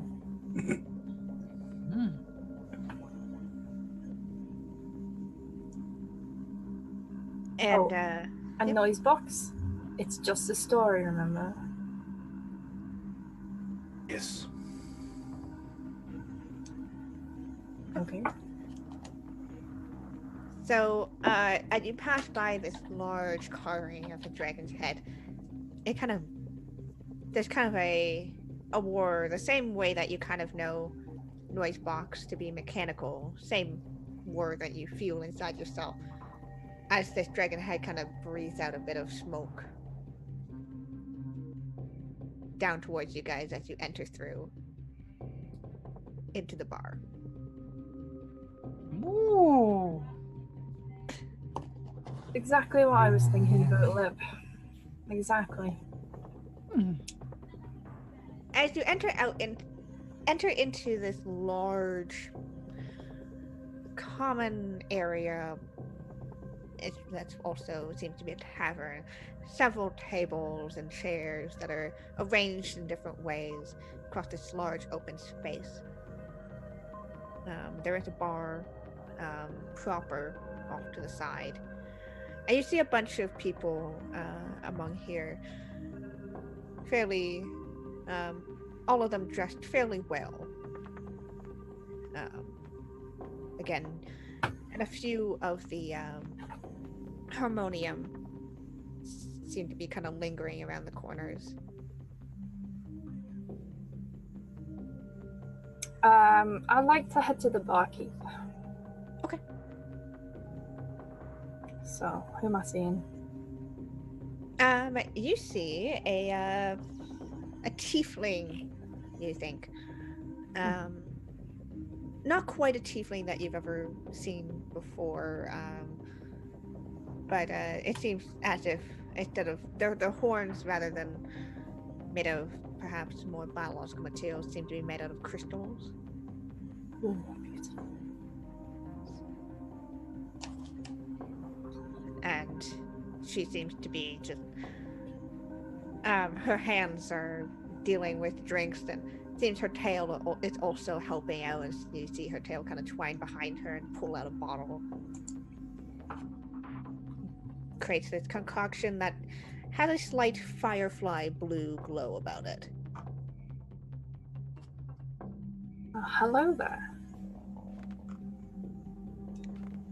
Hi. Ah. What can I? Kind of looks up at you. What's can I that do? drink you're making there? This one? Yes. It says the house special. Ah, Would you be interested in one? what's in it? It's that house special. Is it worth it? Everything around here is worth it. How much?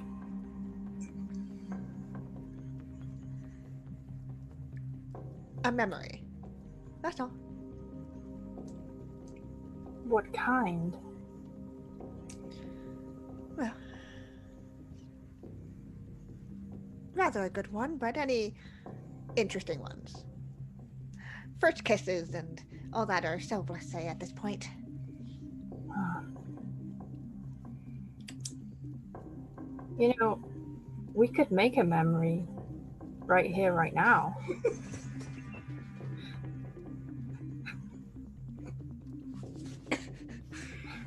Raises an eyebrow.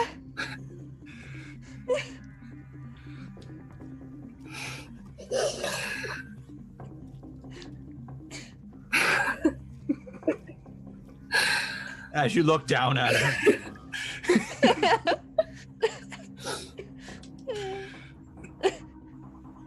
If you tell me what you had in mind, of course.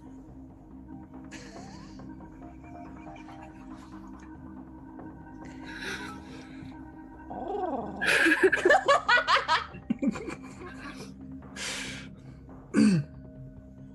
Oh boy.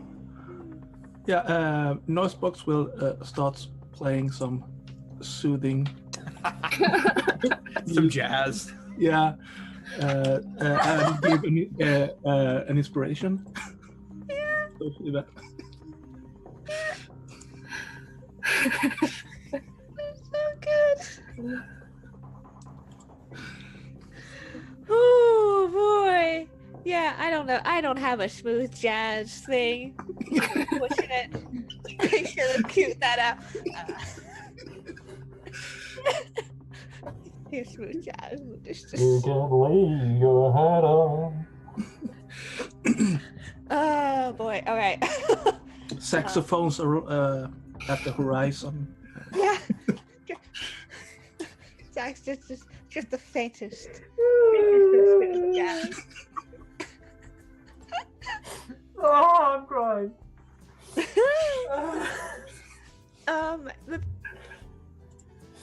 The tiefling smiles at you, Achieva. Oh, Scott. There it is. There we go. Thank you. Now we've got the smooth jazz happening in the background.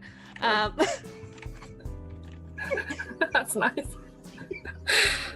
Oh. Said, that seems like I should be giving a little more then to rather than just a drink for making a new memory. Well, I suppose that depends on what the memory is, but if you might be able to help me, I'm looking for someone. Searching. Sorry, the smooth jazz is killing me in the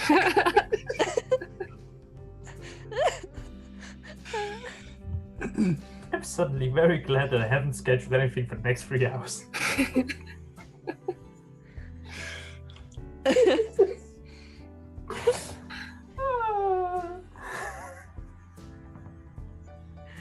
Besides, you know, even if you can't help me, I'd gladly have a drink with you anyway.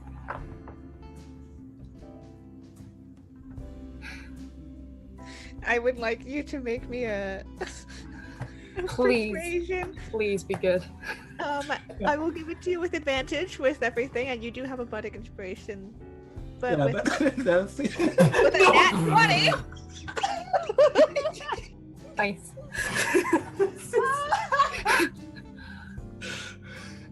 Happy with that.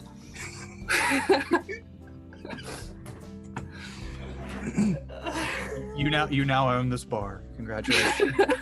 We headed out to gain a portal stone, and we found true love.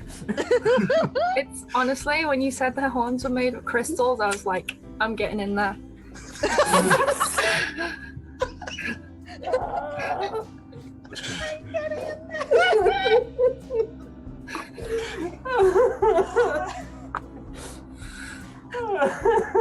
Turns out the true portal stone was the love we found along the way. 2 star-crossed lovers. Okay. Yeah. Looking very, very quizzically at this. We're just like, what? And at this point, that your the spell fades off. Oh no, I'm just gonna shrink in front of him. That's gonna spoil everything. However, she doesn't seem quite she doesn't seem even like phased by this. She doesn't mention it. Oh, that's okay. Wait, Yeah, did she no, say you haven't basically- even seen my face? She doesn't seem phased. Oh, wait. But like she What's up? basically you went from being tall, like very much taller than her, but then essentially you kind of ended up like eye level with her. She just winks and she says, "Magic, baby."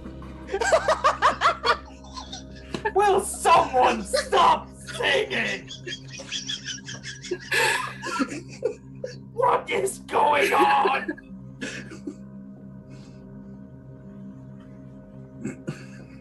Oh my heavens! I think I killed the I'm DM. just famished. This is the second time that I killed a VM on the screen. I'll just remind people that's seen it about the one day on a counter roleplay when Josh fell off his chair. Oh boy. Okay. It's kind of like. Well, I guess it depends on what you want to know. I can certainly see how I can help. I was wondering if you heard of the gatekeeper. We need a record scratch right here. Yeah, never mind. The gatekeeper. Yes, I've heard the gatekeeper. I do know. Well, I know where she usually is. Although tonight it seems that she'll be attending an event. So if you want to speak with her, you may want to try to go there, or you could try her place if you could perhaps catch her before she leaves. This event that you speak of, what is it? It seems to be, well, it seems that, well, kind of lowers her voice. Shemeska is holding some form of party, upon which a lot of quite the affluent people have been invited. It's very invitation only, hush hush. But, you know, I hear many things. I see. Perhaps we should start with where she lives.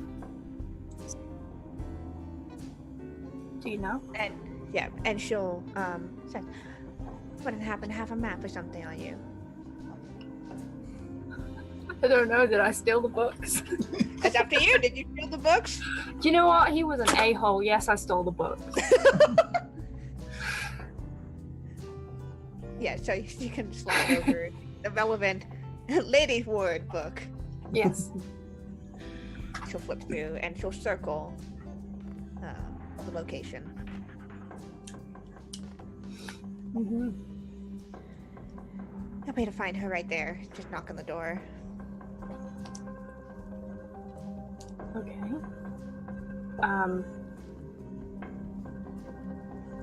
The party though, where is it? That one.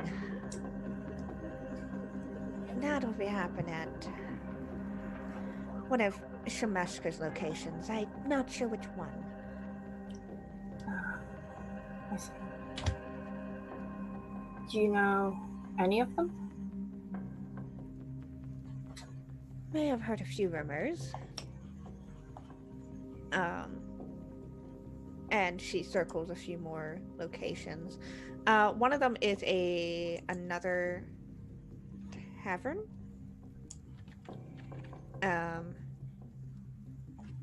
Another seems to be a gambling hall, perhaps. Okay. And yeah, so those are the two. And another is a small house. Okay.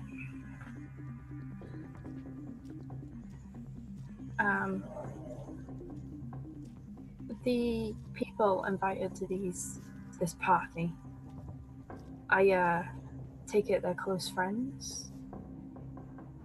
Do you know how one would acquire an invitation? Well, either you know Shemeska, or you bring something interesting to the table. She's never off the clock for business. Interesting. Something valuable? Something rare? Along those sorts. She's a bit eccentric in her tastes, so you never know what appeals to her at any given point.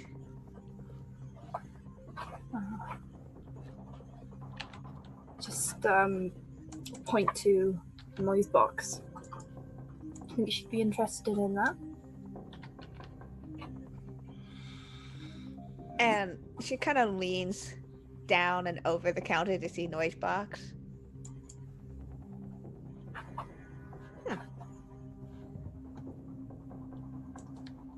Margin. Perhaps. I'm not within her inner circle, but she has strange tastes.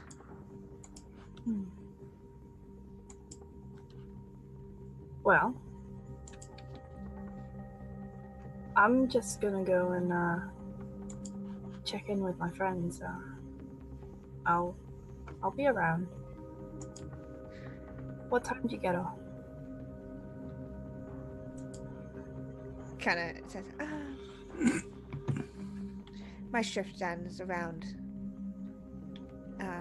anti-peak.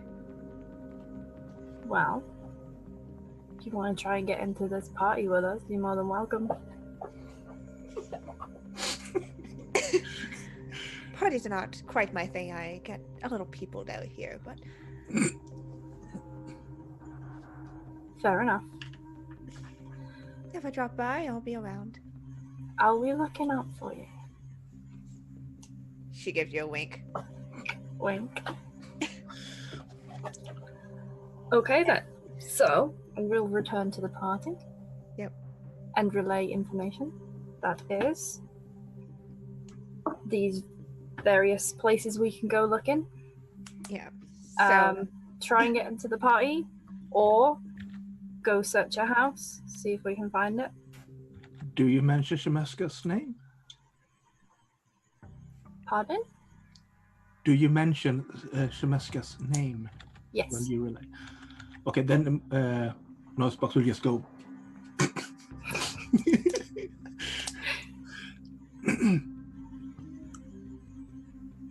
We might get into trouble if we break into one of those parties if she's hosting it.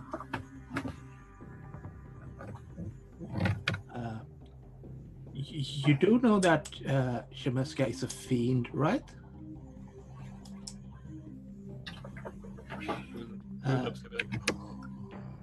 This. We need to get into the ladies' ward. The lady ward. yeah. So you are in the ladies' ward, and there's a few Yeah. options.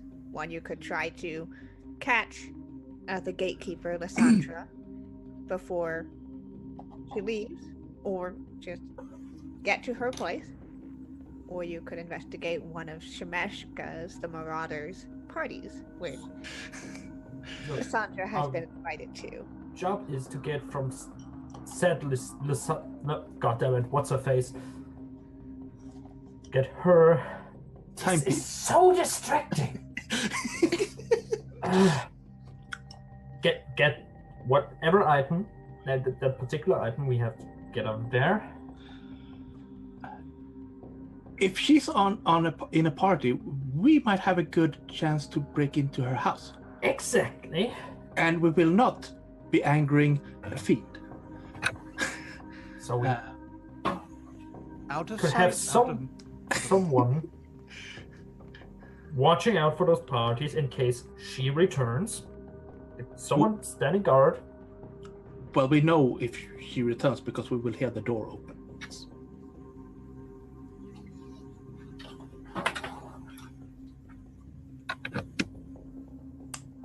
Out of sight, out of mind.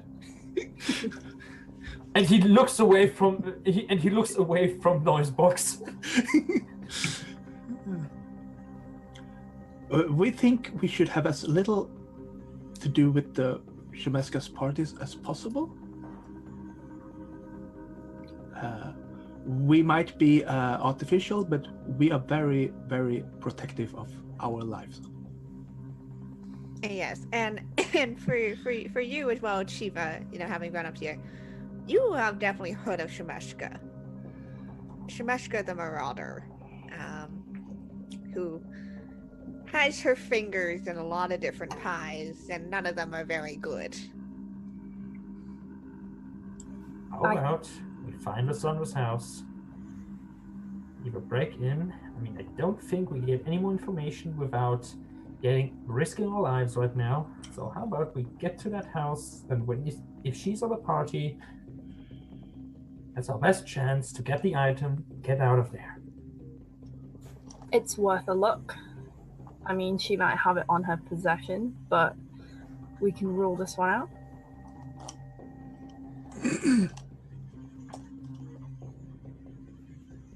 It's a good starting point. Who brings a timepiece to a party? Well, it might have sentimental value. Might be magical. Yeah, possibly.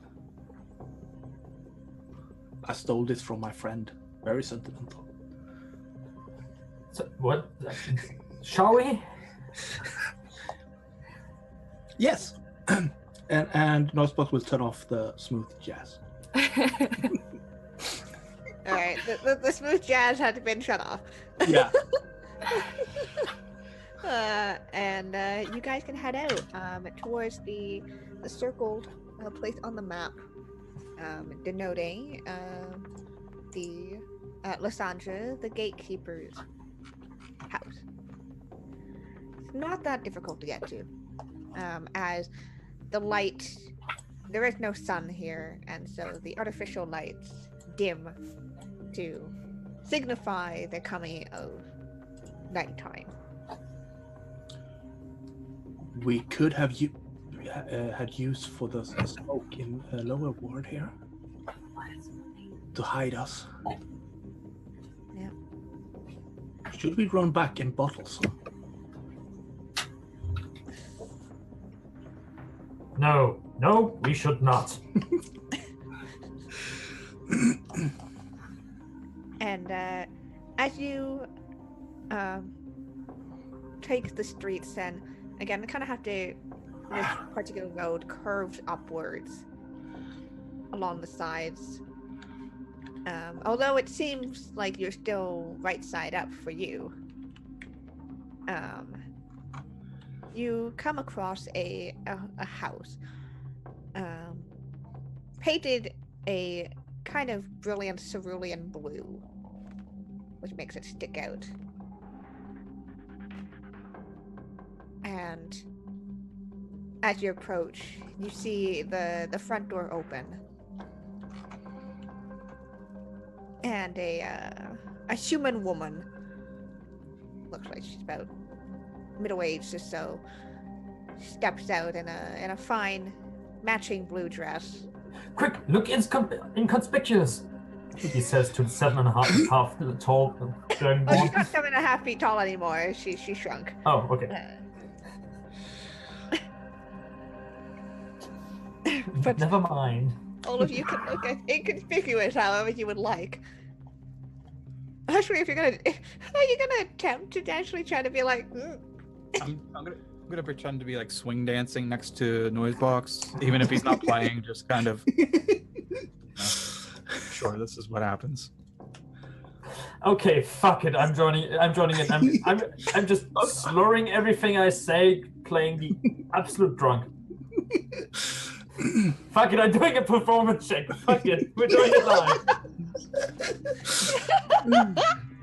Like a street quarter quartet or something, like a doo-wop band. Okay, Nosebug will turn on the circus music then. It's just so. That's so good. Yeah. Try not be. Don't look conspicuous. Start to dance in the listing. So I think Otiva's probably gonna walk away from them and be like, "I'm not with them." Look, it's inconspicuous. She's looking right at us. Shit, improvise. Improvise. Dance more. So is this a stealth or is it a performance? It's up to you. It depends. Like, Hello, my lady. Hello, my darling. Yeah. Like it basically, with a stealth, it's kind of like a just try not to be seen. With a performance, it's a try not to be seen in the sense that she knows you are doing. She's like, the fuck, whatever. Yeah. I'm doing a performance. Okay. Well. No! Yeah. Oh no! Yes, this is all going. Well, the fully armored paladin is with his greatsword is going, hello, my darling. Hello, my honey. Hello, my right hand bell. Yeah, the music, you perceiving everything as a musical is really helping you right now. Yeah. You're just going along with what's in your head. Good old method acting. Yeah. Noisebox though is having trouble because it's when cassette tape gets all tangled up, it's just spurting out tape. And he goes, trying to grab it and push it back in. And, Yeah. and the music has stopped. I'm trying to help him. Get out of there, you little shit. And while they're busy, I'm just kind of dancing on away.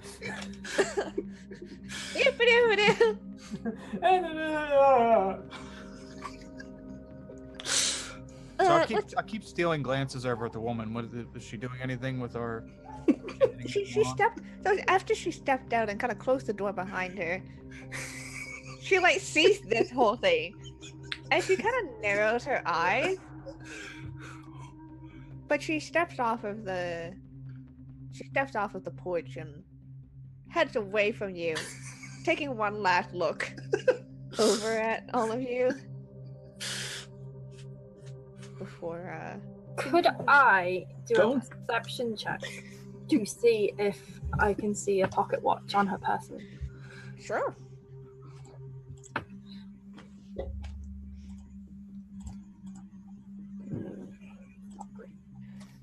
Okay. With a 13, you look at her, kind of around the corner as you have walked away from this whole weird troop. Whatever it is. And as you do, she doesn't seem to be. At first, you're kind of looking. You see, she's wearing some jewelry. But she's holding on to she seems to be more holding on to a book. There's no sign of a watch though.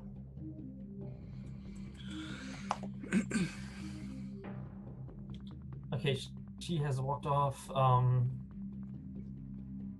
the building. What does it roughly look like? It's like any sort of small court or higher walls that. Or is it just the building itself and a porch? That's just a porch. A 2-story house, painted bright blue. Second question. Windows. Any windows or such? There definitely are. There definitely are some windows. On both on the ground floor and on the second floor. Okay, quick look around. Does it look like anyone is watching right now? Any guards nearby or anything? You can do a perception check. Okay, hold on. Yeah. Once she's gone, looking, watching, and heading over and trying to hide somewhere to surveil. Okay. Yeah. It's a 6. I'm not sure. The music is a little distracting in your head. Noisebox will attempt to see if they can spot any wards or something on the building. Okay. So that's an Arcana, right? Yeah, that would be an Arcana check. Very nice. Okay, so with that, yeah, Almar, you're kind of not really getting anything. You don't see anybody. That's good. And Bootlip. You very easily slip into the shadows. As you do, you think there's a glimpse of red armor, but around the corner. Okay, I'll stay put for now until that goes. And Noisebox. So you kind of, peer around the house. You see along the edge of the door frame that still sticks out even as the door is closed. There seems to be wards all along them. And on the inside of, you look at the windows at first and don't see anything, but as you kind of walk along and you just kind of catch this angle, you see a ward on each of them too. The windows appears to be alarmed by magic. Just the second floor just the first floor windows, I mean. Yeah. The first floor windows have wards. You can't really tell what the second floor just from where you're at. At least down here, we can't see up there, so okay. Just to clarify for a moment, so Noisebox and Bootlip are together. I'm a bit separate, like further away. Achiever has stealthed somewhere. Shiva is like not close to the house. Yeah, okay. And I'm like checking, like, okay, no one watching. Okay, I look back at noise And it box. will basically, you see, like at the side of the house, someone like trying to jump for a ledge and pulling himself up. All right, oh, you want to try to jump? He's looking around. He looks around. He checks, like, is there a ward or something like anything that seems okay? Is that trapped? And well, over 6, I doubt that he sees anything. And he's like, okay. And we'll try to athletics his way up there. Okay, yeah, you can try to climb up to the second floor. I'm at disadvantage though. I'll look back How's at chain armor? Oh, with a 13, okay. Okay, so with a 13. Yeah, so as a 13, you'll be able to do it. It will just be a struggle. And an effort, as you know, it's not a smooth thing. You kind of get your Clatter, cling. yeah, on like the porch, but like there's like this scraping noise as you like have to try to climb, you know, wiggle yourself up. You're kind of chipping off some of the blue paint. Can we see him from where we're at on our part of the building? Yeah. Okay. So I'll look at noise box after he just gave let me know that it was warded. I'll nudge him a little bit, and I'll look up at the window right in front of us that's warded, and I'll cast a spell magic. Very nice. And Yeah. and I'll try to climb in it. Alamar, we have an open window here. So with the spell In that case, Elamar would try to either climb over or basically jump, grab the ledge, and pull himself onto that window. Oh yeah, I think we're still ground level. We're ground level, right? Yeah. So Yes, two. Yeah, but Elamar is already like halfway up there. Yeah. Okay. Also, Alamar, they might be warded. What? You have no idea if the top ones are warded or not. Yeah. Magical alarms. Have you heard of it? He's like looking at the ledge he just pulled himself onto. Shit. Yeah. So you cast a spell magic and. Noise box from your angle where you were kind of having an eye on the ward on this one ground level window. It kind of dissipates almost as if it turned into sand and just kind of. Once I'm sure it's gone, I'll yell out. You know, hey boot lip, hey boot lip. Like just I'll keep yelling it over and over again until I see Ochiva acknowledge us. Oh, Hey, I've been watching. I'm watching. Yeah. Just stood back having a good old look. But yeah, I will start edging closer. Lyricia probably too. Yeah. Anyway, in that case, I would try to get to that other window. I mean, I don't know how far I'm away from that. All right. Yeah. You basically just have to just drop down. It's not gonna harm you, but. Next one. Yeah. It's just the ground floor one, so you're easily able to climb into that one. Okay. Versus the second floor one where you're actually having to haul yourself Scrape, up. clash, clear. Yeah, so the window's open and you can hop right in if you would like.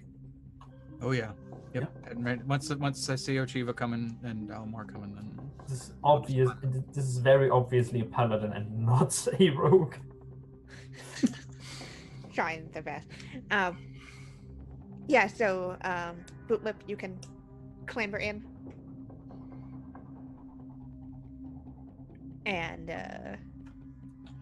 the rest of you can also climb in, although maybe a little bit of a tighter fit for some of you versus the small Kenku and small Modron. But you find yourselves in the gatekeeper's home. Rather, you find yourselves in a what looks like to be a living room, perhaps a sitting room. couple of plush chairs, a fireplace that is not lit. All right, split up. Look for the clock. Watch out for traps or anything. Hey, Bootlip. Hey, Bootlip. Wave at Alamar. I'm gonna cast locate object. Okay, split up. We need to. I'm gonna grunt and cast it and try to find out where we're looking for the.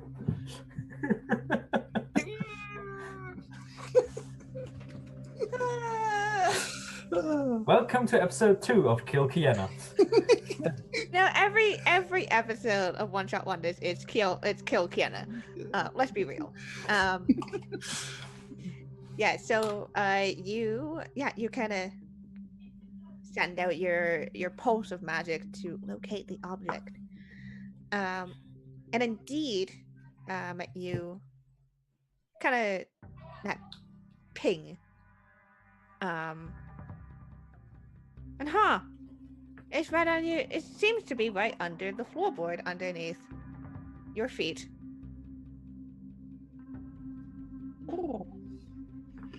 that sound though. Okay, let's look around for a staircase to the cellar. Or literally just under the floorboard. Like, What floor are we on? The ground floor, essentially. Is there a carpet? Yeah, it's a carpet. Then not supposed to lift it up and look underneath. Yeah, it's this very finely woven carpet that you kind of lift up. And you find it's like the wooden floorboards and such.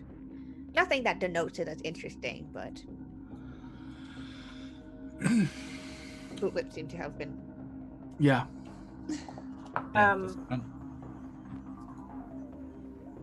Under the house? If I knock on the floor, what happens? Right. How does Alright, it so sound? the floor knocks back. You knock on the floor, and you kind of hear, as you kind of go from your right. Sounds like it's on ground. As you kind of slowly move. Gonna take a couple steps and then whip my head back and hopefully for the last time look at Alamar and say in Achiva's voice, try not to knock anything else over, okay? And then I'm gonna wander off and start investigating and looking for a helm is thrown after you. Just like But yeah, it definitely seems to be one section seems to be hollow under one of the floorboards. Okay, I will punch it. That's right. He's Swoldron or Swoldron. You were a Swoldron. Let's knock at it.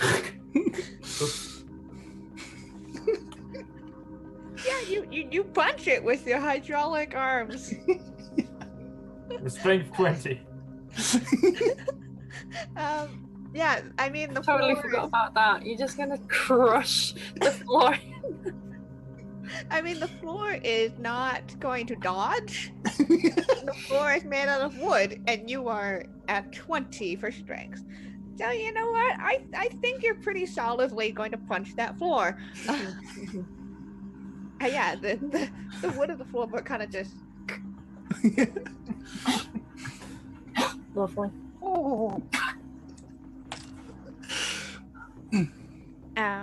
And inside, you find a small box, actually very similar to the one that the collectorialist had.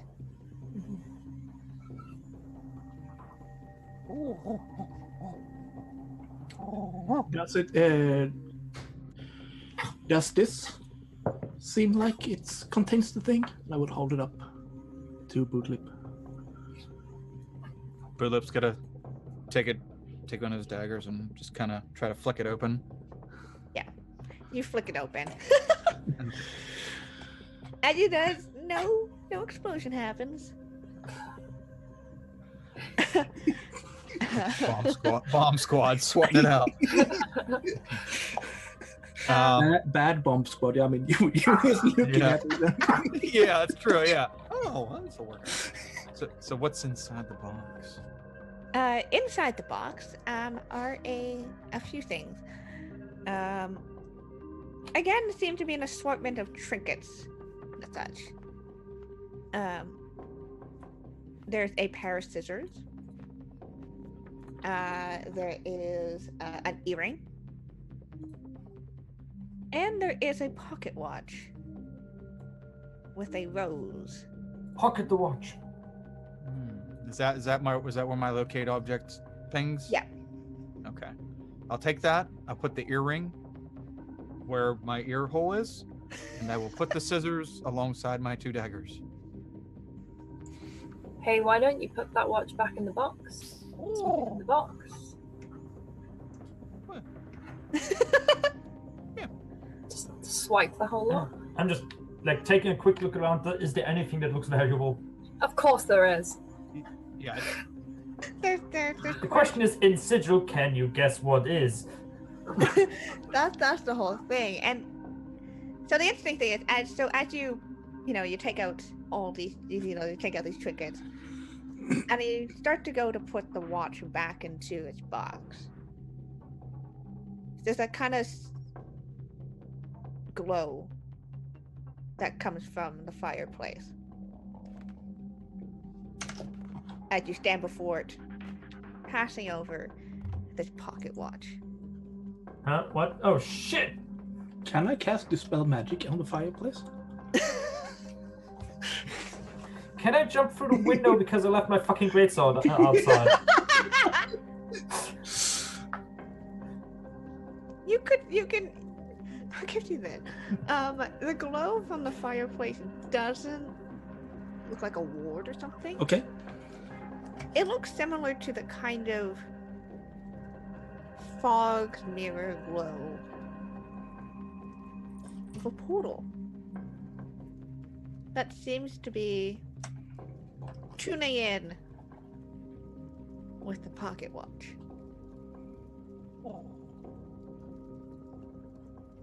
I jump out the window anyway? You can jump out the window anyways. I'm like, I don't know what is this, and my greatsword is outside because I couldn't climb with a fucking greatsword, so You dive out. Out of sight, out of mind. Kind of put the watch in there and let's Yeah. Unless is that familiar, like the foggy, like my master putting his hand through ethereal space kind of foggy, or is that something different? This is a portal. There seems to be a door. Okay, so The fireplace seems to be a door. And perhaps the watch may be the key. I'll look up at Olimar, remembering that he really wanted to get out of here. Oh? You see him out the window. like, hey, Lip, do you know anything about this? Oh. It looks like a portal. Are you sure she had crabs?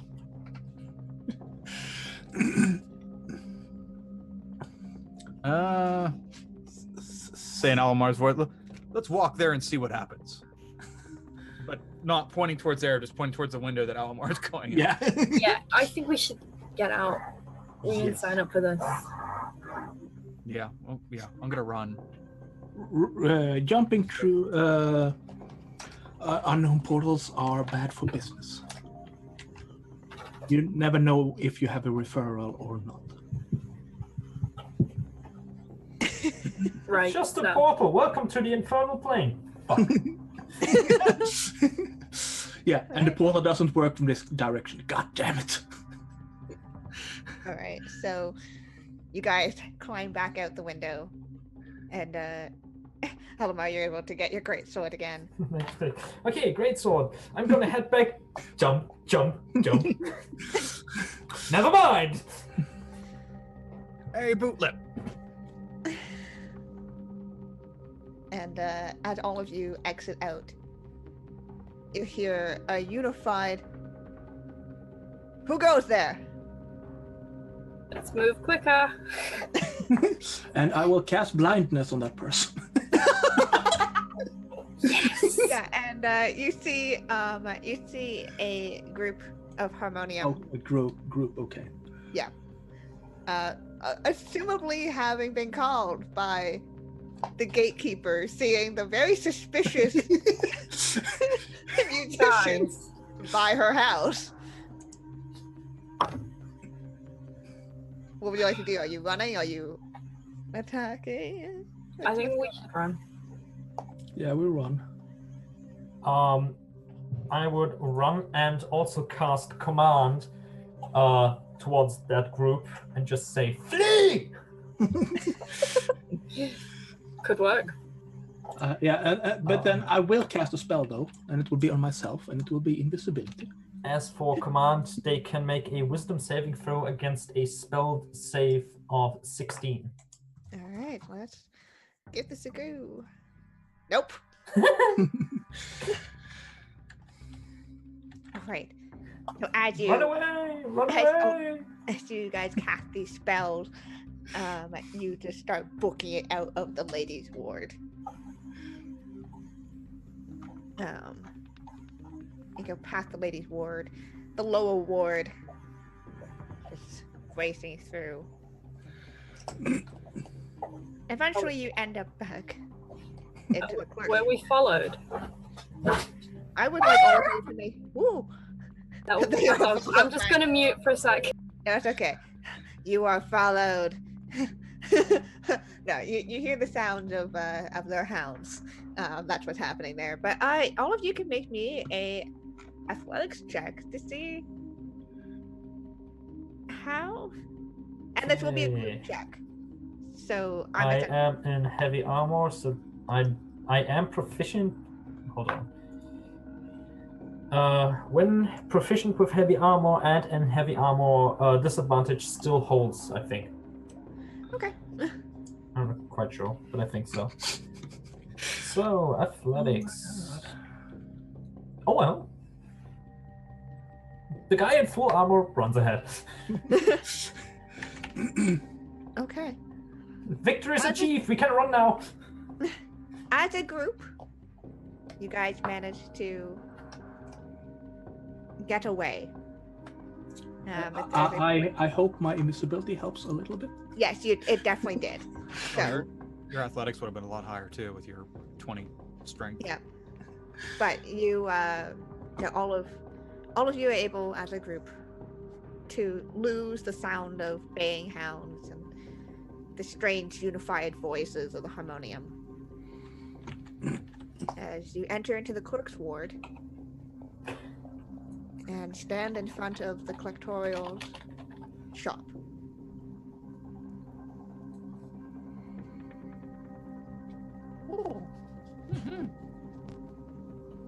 Yes, Bootlip, you lead the way. Let's walk there and see what happens. You open up the door, and again you hear the kind of ding that you hear every single day, Bootlip, of the door opening.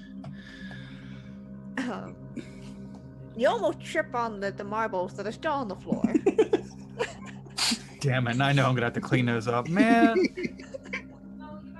What a jerk. Could have at least did that. And you see the collectorial list at their counter, as always, and their head turns again, many eyes blinking as they smile and take out cigarette, pipe, whatever they're smoking out of their mouth. All trash is someone's treasure. Ah, good. Let me see. They'll take the box out of your hand. Flip it open. And kind of picked up a pocket watch. Perfect. Push it back. If you could Bootlift, if you could put this one with the others. Keys.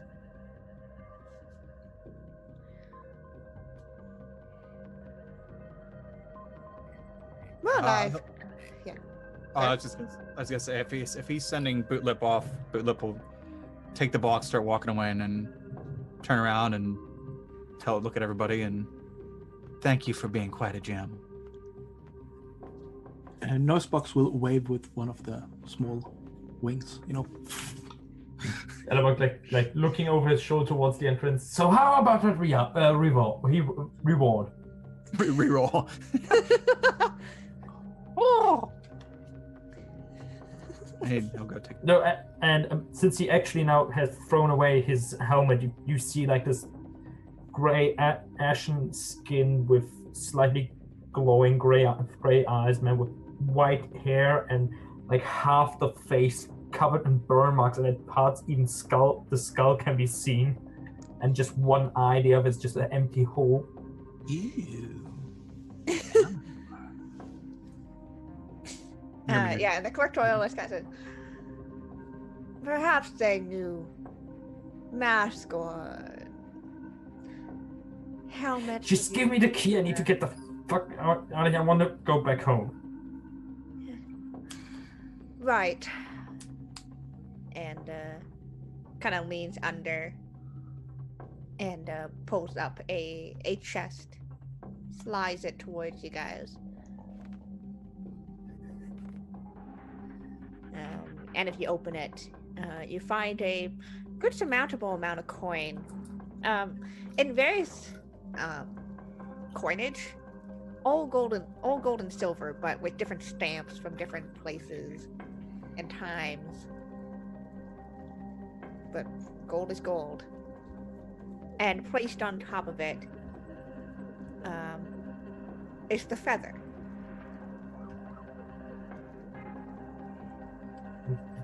Like picks the feather. So where and what do I open with it? I believe you'll be able to find the door. Where will it be at this time? I believe at the merchant's gate. And he kind of just looks to Ochiva and Noisebox like, where? You know, you don't seem to be too sure about that instruction. Gates move. This one likes to cycle around. And if Where? it's moved, where would it have gone? Merchant's gate.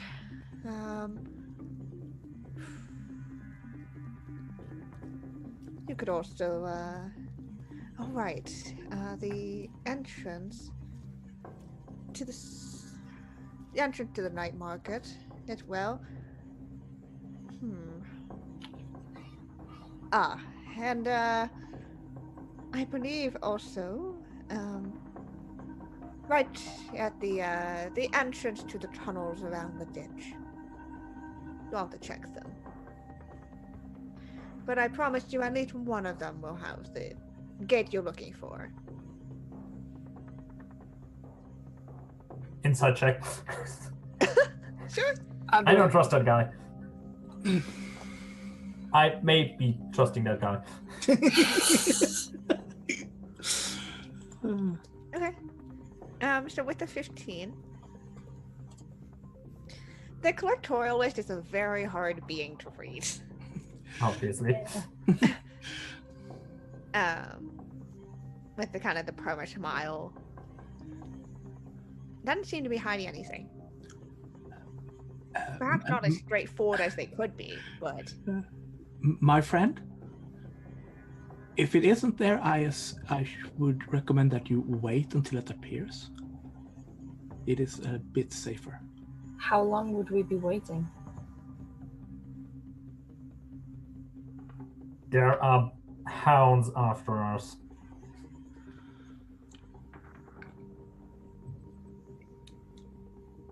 Our transaction's already done.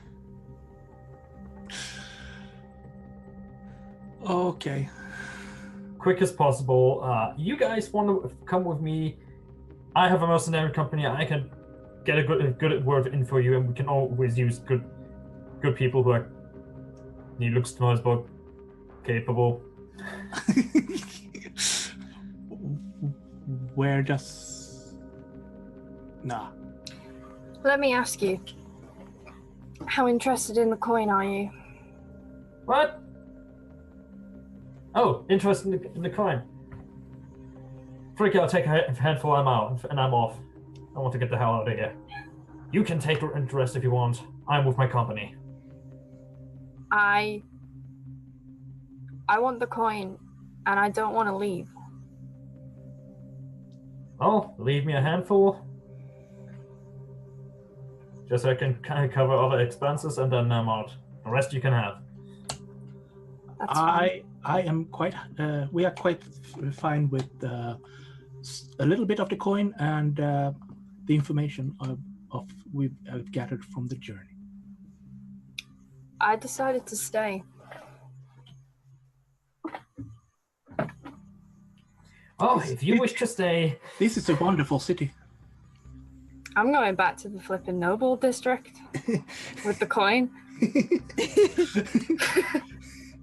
You've got a date. Yeah. I'm not leaving. He's like, he kind of like takes like half the handful of coin back, and you show me where that place is. Those places are. Deal. Like takes half of the handful. Like, let's go. Okay. Take your reward. He takes the favor.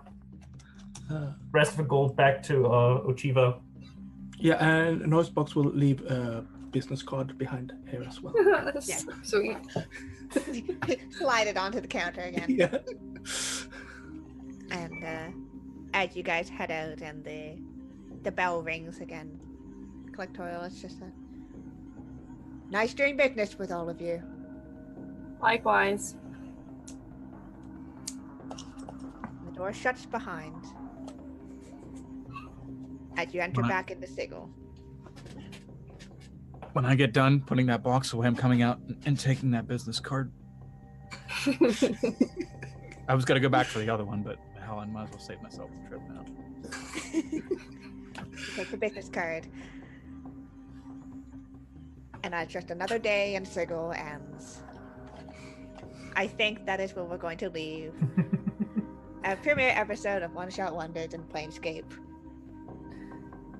Yay! Yay. Hooray! With You did another great. simple Azamar going fucking insane. Oh, that was wonderful. That's why you're not a good aligned person Azamar thing in Sigil. Sigil. Oh, was it Sigil? Sigil. Sigil. Fuck. Sigil. All good. Awesome. All right. So how about we're gonna go back around, guys. This is your time to tell us who you are, where we can find you online, and what you do over there, and also what your favorite moment of the one shot was. So we're going to start off with Nicholas. Yeah, my name is Nicholas Nyvinter on Twitter and Twitch. For the time being, I can mostly be seen at the Little Cup of Joe's Ryotama campaign bi-weekly on Sundays, where I play a traveling librarian.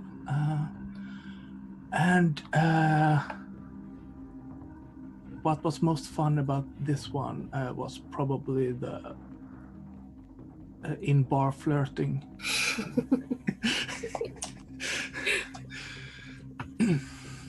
Yeah, that was very good. Oh, it was very good. Lovely. Thanks for coming on. I'm so glad I finally got to play. Too long. And yeah, we'll move over to Miss EVB. Hi. It's at Miss EVB on Twitter, and I have an Instagram as well at Miss EVB. Mostly tweeting about D&D content. Play a couple times a week. One in particular, dream of the Retroverse on Sunday evenings. It's getting there's quite a lot of flirting in that one as well, if you're interested.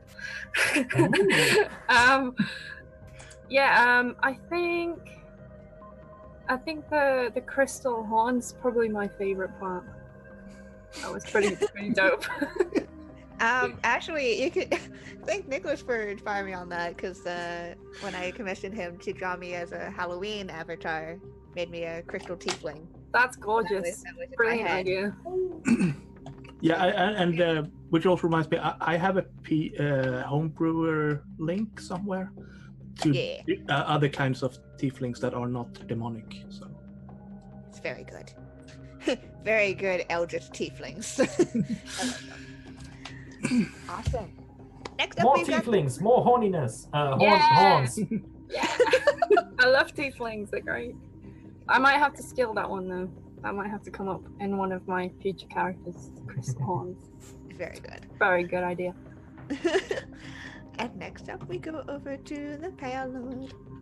Well, I'm the Pale Lord. I am slowly preparing to start up my own streams, including for next year a Vampire the Masquerade V5 campaign. Otherwise, you can find me on Twitter, and that's pretty much all Twitter, here in Twitch, and that's pretty much everywhere you can find me. Awesome. And what was your favorite part of this one shot? Partially the fucking musical. A character. I'm serious. I'm a mercenary. What the hell is going on here? I just want to go home. What's that movie again? Enchanted or whatever, where it's like the Disney princess comes into real life, and like the poor man is just dragged along to all her musicals, and he's like, what's happening? Why are you I think there was I don't know the name in English, but in German it was Rapunzel, where you have like this long-haired woman that is rescued by a thief, and he is at one point, why is everyone singing? Yes. Yeah, and always like that. Why is everyone singing? No, it was very good. I appreciate you playing along with that. Yeah, and last but not least, we have Kyle, the stalwart, a recurring cast member. Hi. Yeah, once again, thanks, Kiana. Awesome, you ran an awesome game, as usual. And I was really excited to get to play with you guys. I haven't played with any of you yet, so you guys are awesome. It was great. And as far as favorite part, boy, that's tough. That is tough. Bar scene was great.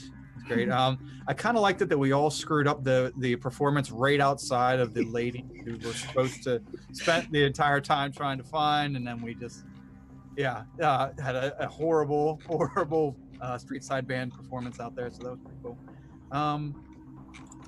As far as me, Sir Stalwart on Twitter, and I have a Twitch channel, Stalwart Initiative. We got a game tonight, 10 o'clock. I'm running our community campaign, our West Marches style campaign tonight, 10, and tomorrow morning at 10.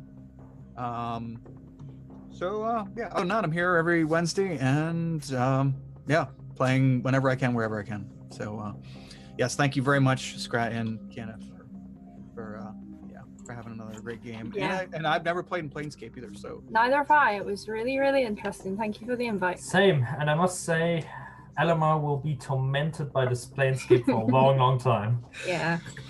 I fucking have to. I was gonna say, God damn it. Therapy. This was very good. I guess that just leaves me. Hello, I am Kenna. I was your dungeon master, or according to the overlay, the Lady of Pain, for One Shot Wonders. We're here every Wednesday. Again, we're going to be exploring PlaneScape, this setting. It's going to be super fun. My first time delving into it, and I've been very much enjoying the strange, surreal magic of it. So, again, a big thank you to my lovely cast this week, and to everyone watching, because One Shot Wonders would not be so wonderful without the guys who are part of it and who participated in it. So thank you very much for coming on and for watching. It's a ton of fun. You guys find me over on Twitter at CanadaUs. Best way to figure out what I am doing, because I am over the internet playing role-playing games pretty much every day of the week. When do I have time? I don't know. Time's a false construct. I will laugh in the face of.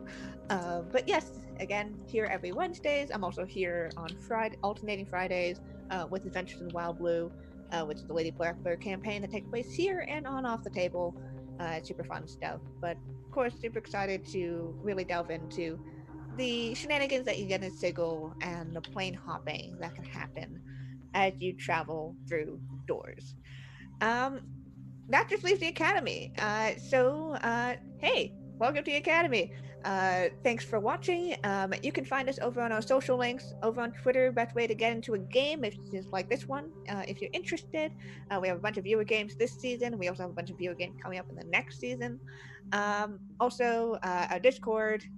If you like the Wild Mad Surges, we have a suggestion box right there that you can add your own into our giant list. We also have our YouTube where you can catch up on previous episodes, or if you're on YouTube now, great job, you found it already. Again, we're full time, so thank you so much everyone for supporting us, whether you're donating or subscribe. Again, we do have a Patreon for as little as $1. You can support us every month, get some cool exclusive content, and that is up on there. Definitely check that out. Give some likes on whatever content that you see in there. And we do have our merch store, which has a bunch of things with our lovely Academy logo on it. Whether that's shirts or sweaters or notebooks. Like, that's not the page I wanted. Like this one, which is the one that I use for One Shot Wonders and all my notes in it. So that was super fun. So definitely get that sweet merch into your life. And again, a big thank you to our sponsors, Burn the Storm and Mage Hand Press. They make some great content. Burn the Storm does everything for charity, so please go check them out and the cool adventures that you'll be seeing there and also on the channel soon. And also a big thank you to Mage Hand Press. Mage Hand Press is actually releasing their alpha for the Dark Matter system, which is basically taking D&D and putting it into sci-fi space situation. It's pretty awesome stuff. So definitely check them out. And you can see their Dark Matter stuff on the channel Thursday viewer games with Argo37. So I think that's about it. We are going to be rating OBB190, Rachel, who is on our Curse of Crown game, I believe. So definitely give her the love, give her the hype, the energy. We have the raid war cry magic baby in the chat. So please copy paste that, whether that's with the Scrat hype mode or not. And we will see all of you next week with One Shot Wonders. Have a great one, everyone. Damn.